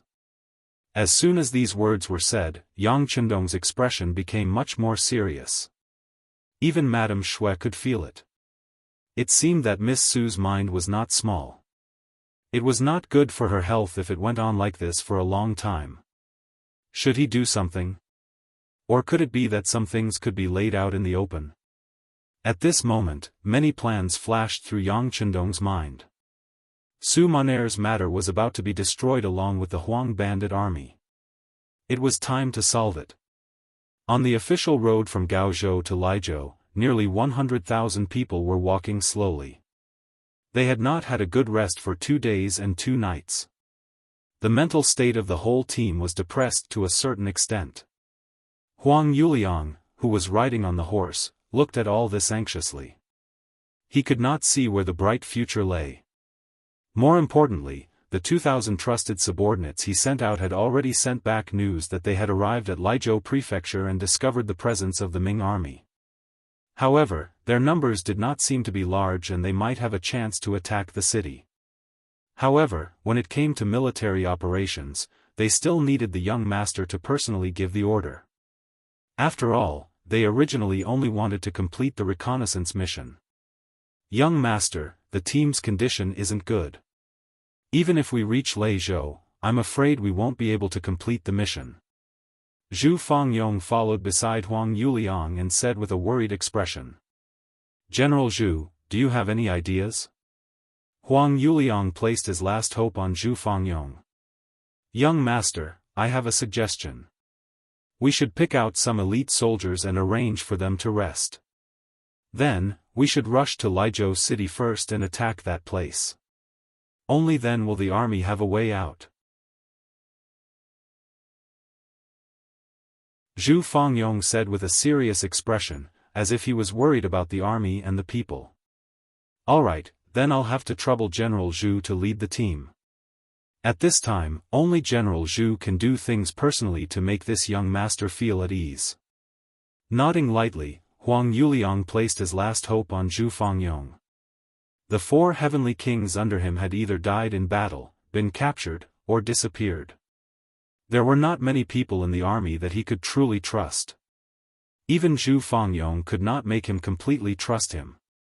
However, at this moment, Huang Yuliang did not have any other choice. He could only take a gamble. Zhu Fangyong did not immediately agree. Instead, he said with a thoughtful expression, I do not dare to disobey young master's orders. However, if we want to storm Lizhou Prefecture, I'm afraid we will need young master's 2,000 trusted soldiers. If I may be so bold, I would like to ask young master to write a letter and have those people listen to your orders. Frowning, Huang Yuliang said with some suspicion, do we really need these 2,000 trusted soldiers to act personally? Can't General Zhu take a few more people from the army to storm the city? Huang Yuliang didn't seem willing, and this was within Zhu Fangyong's expectations. Therefore, after hearing Huang Yuliang's words, Zhu Fangyong had an awkward expression on his face. Young master, as you can see, the army has been rushing through the night, and their condition is no longer the same as before. If we don't attack Lizhou city in one go, I'm afraid that the morale of the army will be shaken. If that happens, I'm afraid that the situation won't be good. Zhu Fangyong's words were very reasonable. The art of war was about winning a battle in one go. Once the battle became a battle of attrition, there would be pursuers behind and obstructions in front. The current Huang bandit army would not be able to handle it. For the sake of the big picture and his own safety, Huang Yuliang lowered his head and thought for a few breaths of time. Then, he nodded and said, fine, since this is the case, I will hand the 2,000 men over to General Zhu. I wish you victory. As you wish. In the following time, Huang Yuliang personally wrote a letter to Zhu Fangyong. This was equivalent to handing over the command of the 2,000 soldiers to Zhu Fangyong. Following which, Zhu Fangyong selected 3,000 strong young men from the 50,000 strong army and rushed towards the Lizhou ahead of everyone else. Young master, General Zhu left. Other than the weapons he carried with him, he did not take any gold or silver. The person in charge of watching Zhu Fangyong came to Huang Yuliang's side and reported in a small voice. Understood. Huang Yuliang's expression clearly relaxed a lot after hearing this news. He was worried that Zhu Fangyong would think of a way to escape when he saw that the situation was not good. However, if he did not take any gold or silver with him, it was unlikely that he would not return. If this was the case, then he could relax a lot. In his heart, he prayed that Zhu Fangyong would successfully take down Lizhou city. This might be his only chance and hope to turn things around. On the second day, the army passed through 5 miles of Gaozhou city. They could already see the tall city walls in the distance. They could also see the sun and moon banners there. However, because the difference in strength between the two sides was too great, General Yu Guang, who was guarding Gaozhou city, did not have the slightest intention of going out to fight. Close to 100,000 people successfully passed through Gaozhou city. Soon after, good news came from the front lines. The letter was personally written by Zhu Fangyong. He said that he brought people to Liizhou city in the night. After reporting to his 2,000 soldiers, he launched an attack on the city at dawn. Because the soldiers sacrificed their lives and there were not many Ming Dynasty soldiers guarding Liizhou city, the battle ended in one battle. Liizhou city was now in the hands of the Huang bandit army. Good. Seeing this news and seeing that the army had successfully passed through Gaozhou city, the tiredness of the past few days was swept away. Huang Yuliang finally saw a new hope. Pass down the order, the army will speed up. The sooner we reach Liizhou city, the better we can rest there and sleep for a few days. After the order was passed down, everyone's eyes were filled with hope. Their speed was even faster than before. After having a goal and hope, everyone's potential was also stimulated. Originally, it would have taken 3 days to complete the journey. However, on the second night, the army arrived at the Liizhou prefecture city. Looking from afar, the city gates were wide open. A group of Huang bandit army were holding torches on both sides of the city gates, welcoming the young master and the army. Good. Although Huang Yuliang was very tired, at this moment, it was as if he had the final radiance of the setting sun. His face revealed an excited and relaxed expression. From afar, Zhu Fangyong and a group of followers appeared. When they were 3 steps away from Huang Yuliang, they half knelt on the ground. Then, they raised their head and said, "Young master, I did not disappoint you and took down Liizhou city. Right now, the city has already prepared hot food and water. We are just waiting for the army to settle in and rest." Good. General Zhu, you have worked hard.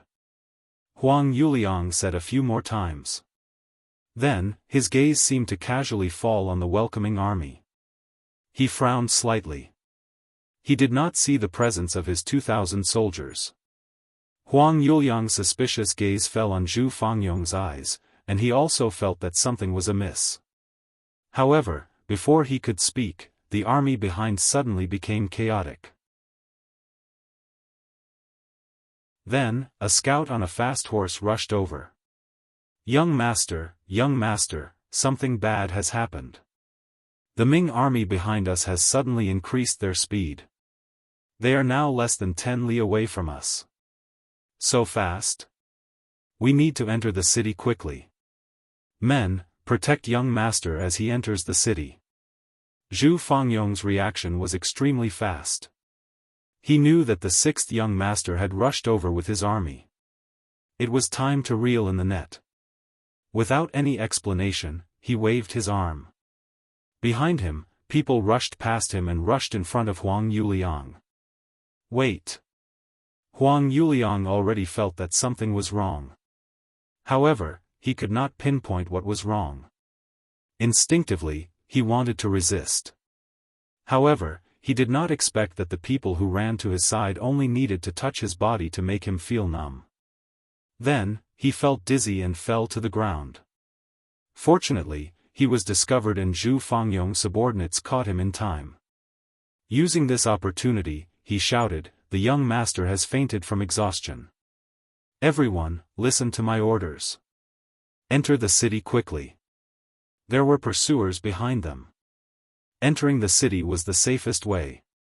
There was no need for Zhu Fangyong to say anything. Everyone was already scrambling to rush into the city. At this moment, these people walked as if they were flying. How could they be tired at all? With everyone's concerted efforts, they finally entered the city when the Ming army was 2 li away from the city. The moment the heavy city gates closed, everyone heaved a sigh of relief. Immediately, many people fell to the ground and slept because they were too tired and relaxed. Some of the people who were barely holding on also entered the houses allocated to them by the city and fell asleep on their beds.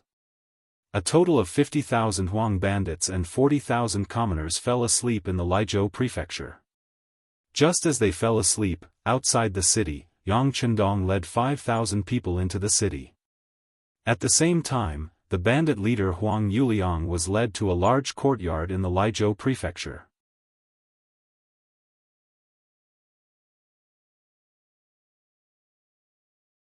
Chapter 400.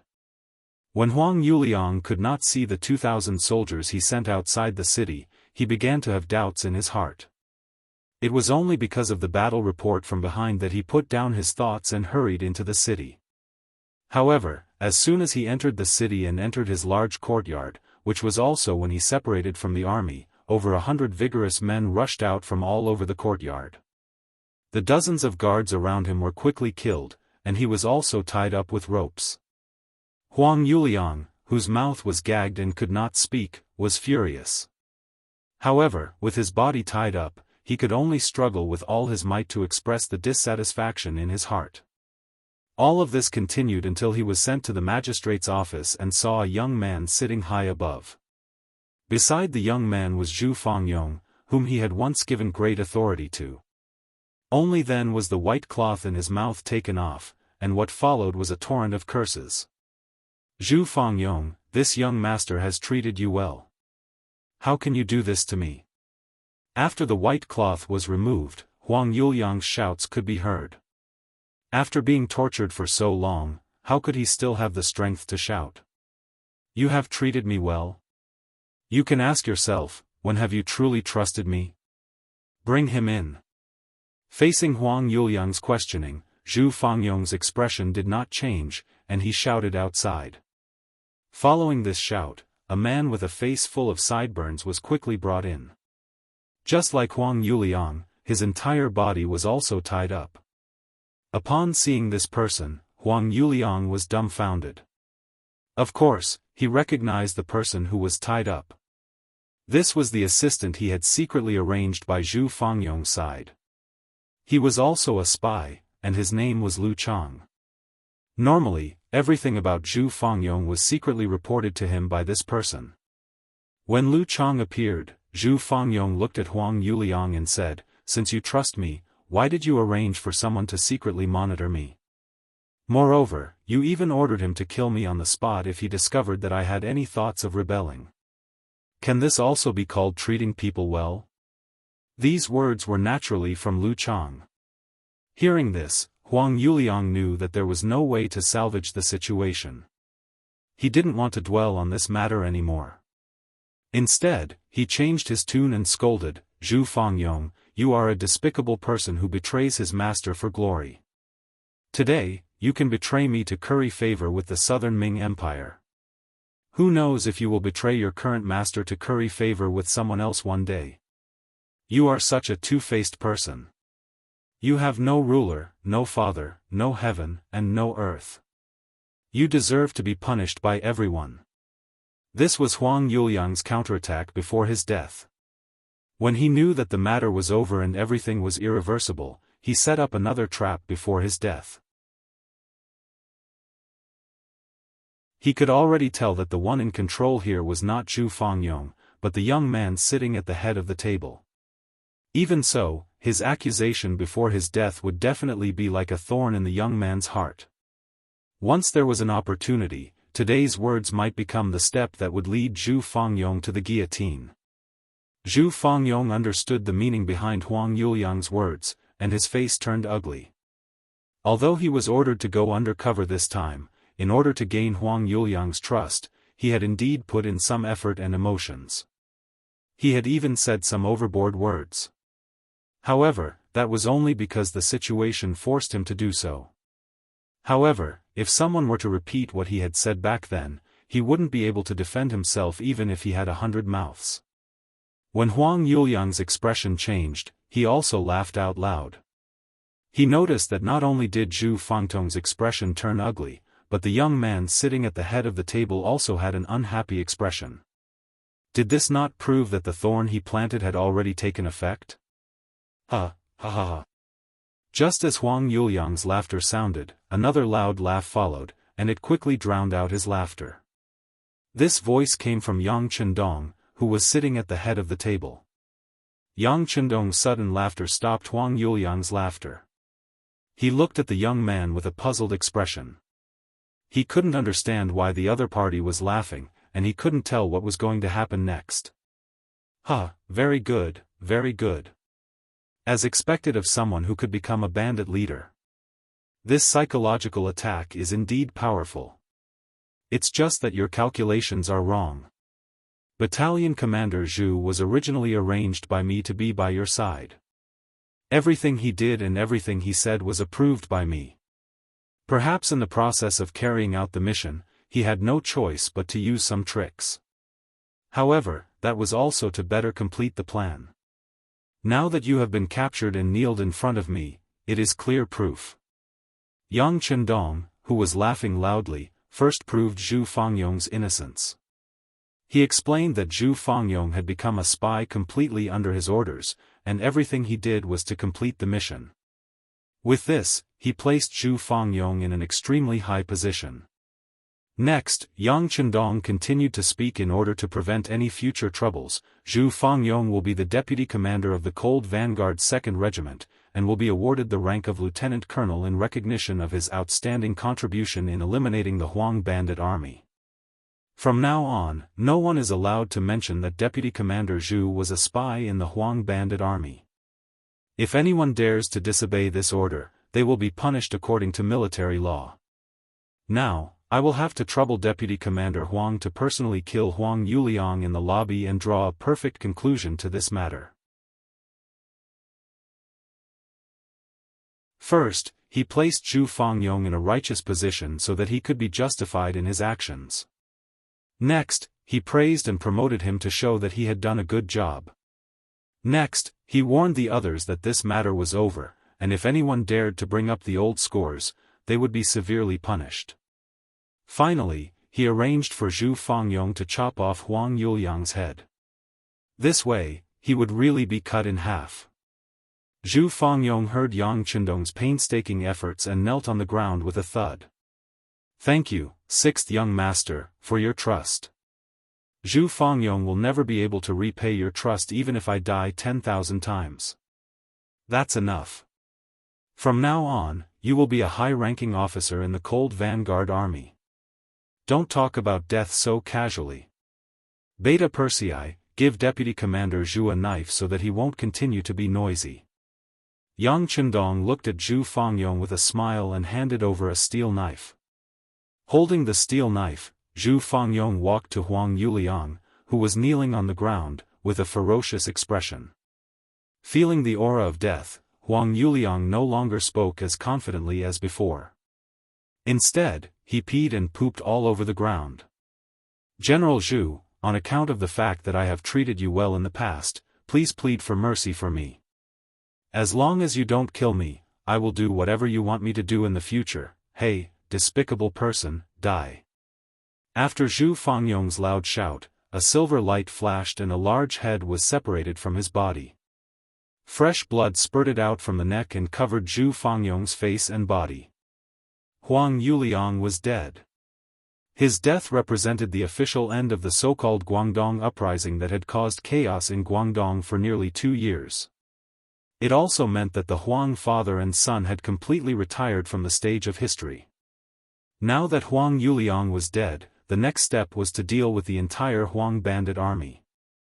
Under the pre-arranged arrangements, the first thing to do was to bring out the 40,000 people from Wu State Prefecture and leave the city. They didn't even know where they were going. When they woke up from their dreams, they were led out of their homes and brought to the nearby docks. There, a large ship was already waiting for them. The ship naturally belonged to the Yangtze Navy that had been ordered by the 6th young master to carry out a mission. The leader was the Navy Division Commander and commander of the 1st Regiment. At the same time, he was also the person in charge of the Navy. He was also one of the first people to follow Yang Chendong, Gao Xiong.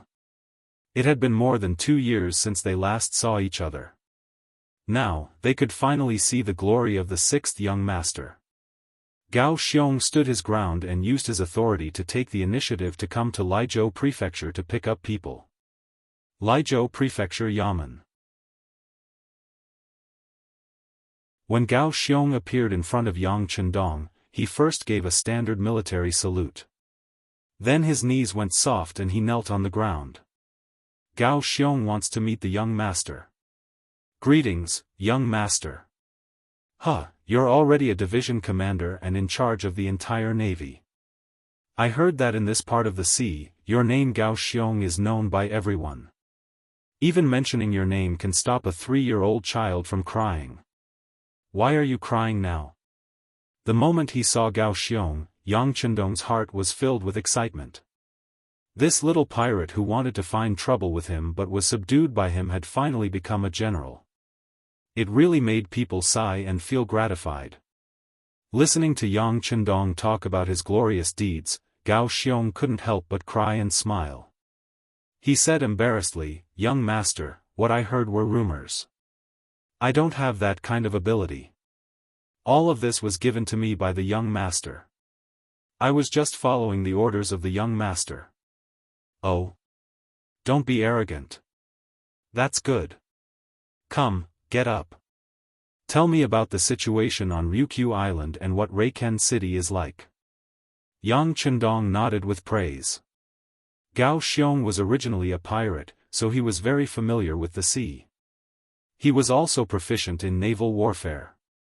He was indeed a talent. However, as the Yangtze Navy continued to expand, there were many people who came to join him every day. Although there weren't many people like him, if he wanted to find them, he could always find some. But no matter how powerful those people were, it was difficult for them to be as loyal as Gao Xiong. It was this kind of loyalty that was hard to come by. The feeling of being supported and raised from a young age was not something that others could compare with. Gao Xiong, who was personally helped up by Yang Chendong, was very excited. "Young master, speaking of Little Ryukyu Island, the changes are not small. The fertile land has been mined, and factories have been built in the areas that can't be farmed. The city on the island has been reinforced with cement, and it's very different from before. But none of this can compare to the changes in Reiken City. That is a city that was built by the young master himself. Its old appearance has been replaced with a new one. The roads are straight, the streets are clean, and the city looks brand new. By the way, the rubber trees have been put into use. Factory manager Yuan has already made the first batch of electric circuits according to your instructions. He has installed them in the Reiken Palace. When night falls, the place will be as bright as day. Every time this happens, the people of Reiken City will kneel on the ground and shout that it is a miracle. The second batch of boats carrying the rubber trees has already set off. According to factory manager Yuan, it won't be long before electricity enters the homes of the people. When that time comes, Reiken City will become a city that never sleeps."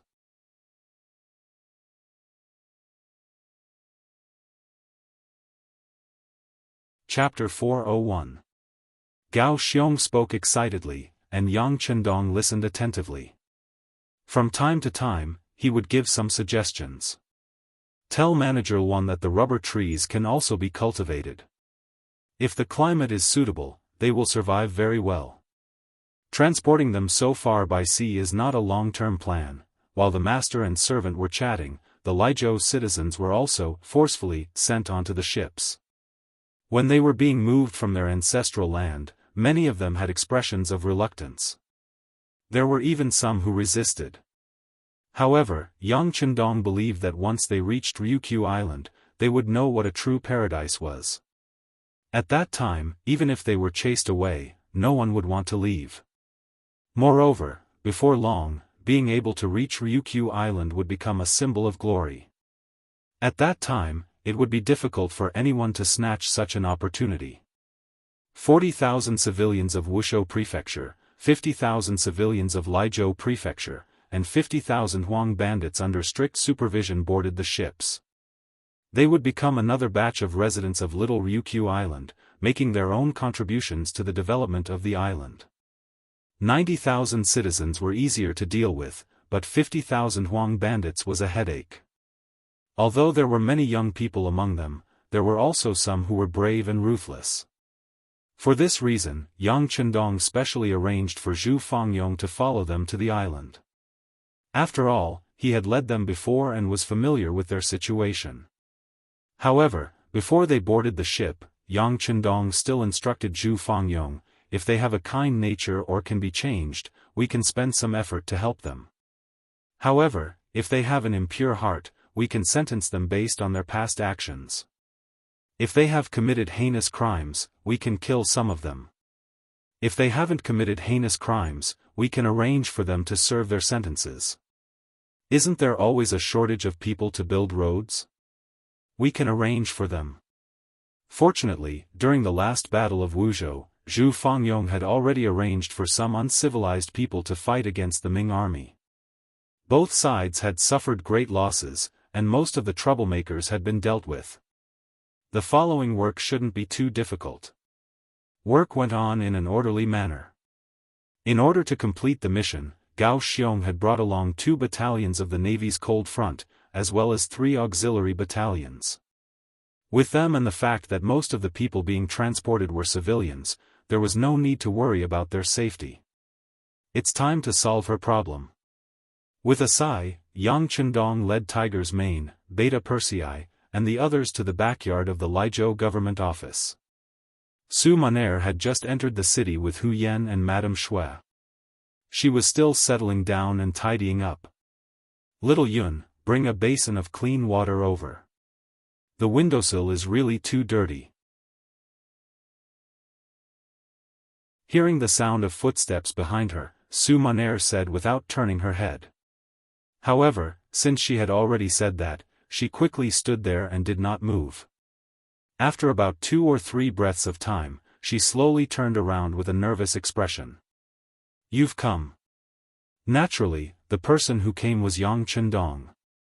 Gao Xiong and the others were about to leave, and it was very likely that they would be busy with the matters in Yunnan. Naturally, it would not be good for Su Moner to stay in the military camp. Besides, he already had a rough idea of the other party's intentions. There were some things that should be resolved, and it would not be good to drag things on. Yang Chendong saw the graceful Su Moner turn her head. She was still as stunning as ever. He couldn't help but take a few more glances and make a soft sound of agreement. Su Moner was naturally not prepared for Yang Chendong's arrival. Previously, she had heard that he had gone to busy himself with military matters. Now, he had suddenly appeared in her boudoir. How could she not be shocked? She was even a bit nervous. Her gaze seemed to involuntarily glance outside. When she saw that it was still afternoon and not dark time for bedtime, she couldn't help but let out a long sigh of relief. She thought to herself, no matter how anxious she is, she can't possibly do anything to me right now. As a gentleman, he had to have his own demeanor. As she had not expected this, Su Moner was first nervous. However, her experience quickly took effect. Her expression started to return to normal. Her hands and feet were also very nimble as she prepared a cup of tea and brought it to Yang Chendong. Lord Imperial Envoy, please have some tea. How many times have I told you? You can call me the young master of the Yang family, or you can call me the East Marshal. Lord Imperial Envoy is an official title. It is not something a beautiful woman like you should call me. Yang Chendong's voice was still ringing in her ears. However, his hand had already pressed down on the teacup. Then, his other hand seized the opportunity to grab Su Moner's jade arm and did not let go. Ah! Who would have thought that Yang Chendong had lost his usual demeanor and was actually committing lewd acts in broad daylight? Su Moner, who was completely unprepared, couldn't help but cry out in shock. Qin! East Marshal, what are you doing? What do you think I'm doing? Didn't you come to my side to serve me? Yang Chendong asked with interest. Yes, yes. But why didn't East Marshal have any thoughts about me before? As she struggled, Su Maner also asked the question in her heart. Before? Previously, we dealt with the Huang bandit army together.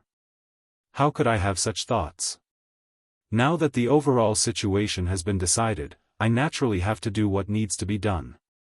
Come, beauty. At this moment, Yang Chendong had changed his usual gentle demeanor. It was as if he was a completely different person. He became impatient. Yang Chendong's change was too great.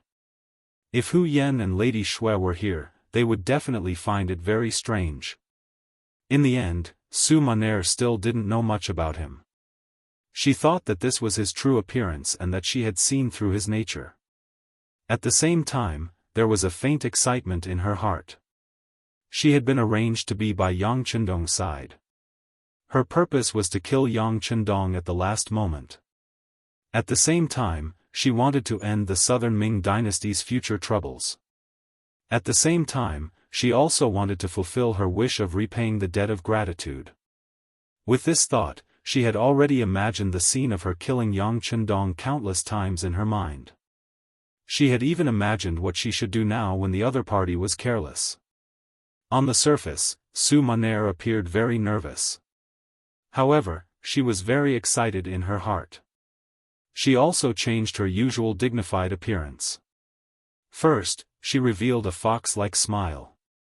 Then, she said, "Dong Shui, don't be anxious. I'm destined to be yours.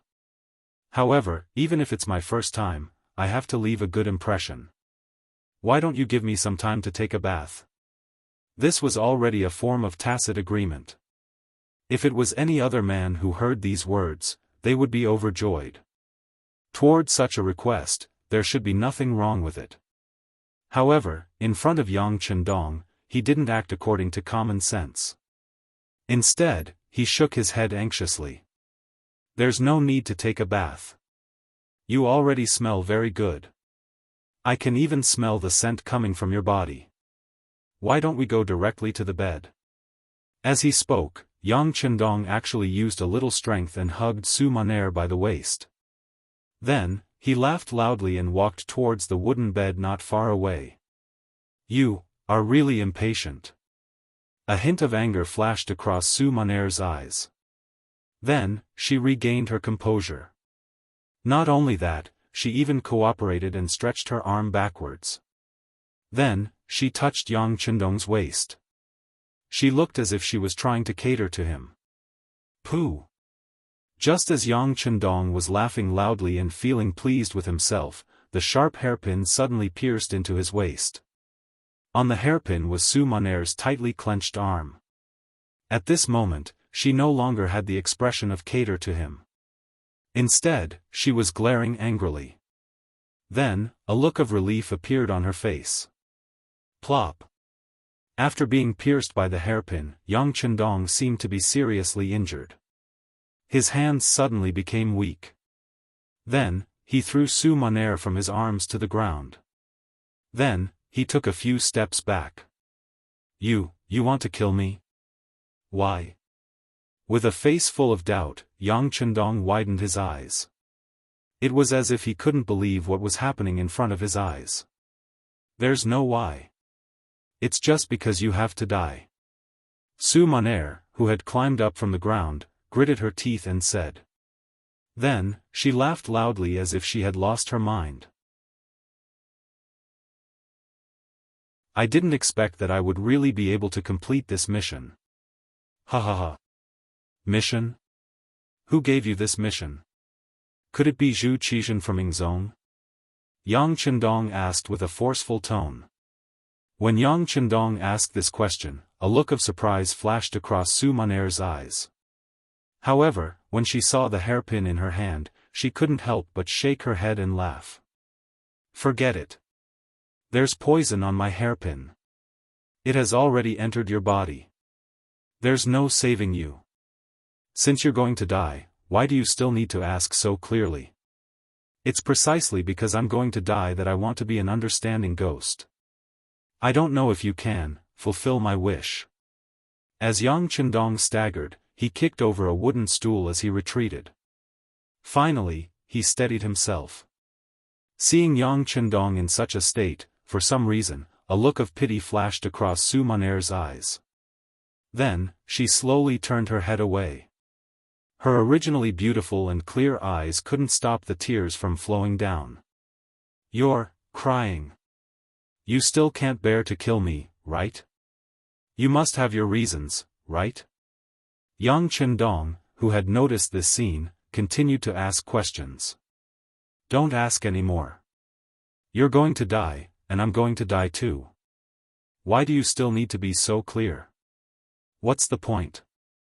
With tears in her eyes, Su Maner, whose voice was choked with sobs, kept shaking her head. Obviously, this was a scene that she really didn't want to face. Of course there's a point. If you have no choice but to kill me, even if I die here, I can give the order not to let others make things difficult for you. In this way, although I'm going to die, you can live. Yang Hodong's tone was weak, but he still had to get to the bottom of this. No. Su Maner, who was crying, shook her head. I have to die. From the moment I got close to you, I was already a dead person. Even if you spare me, others won't let me off either. Why? Yang Chendong was close to roaring. It was as if he had used all the strength in his body to shout this question. You're tuning in to the Unparalleled SwordWill YouTube channel. Don't forget to subscribe and join us on this journey to catch the most captivating stories.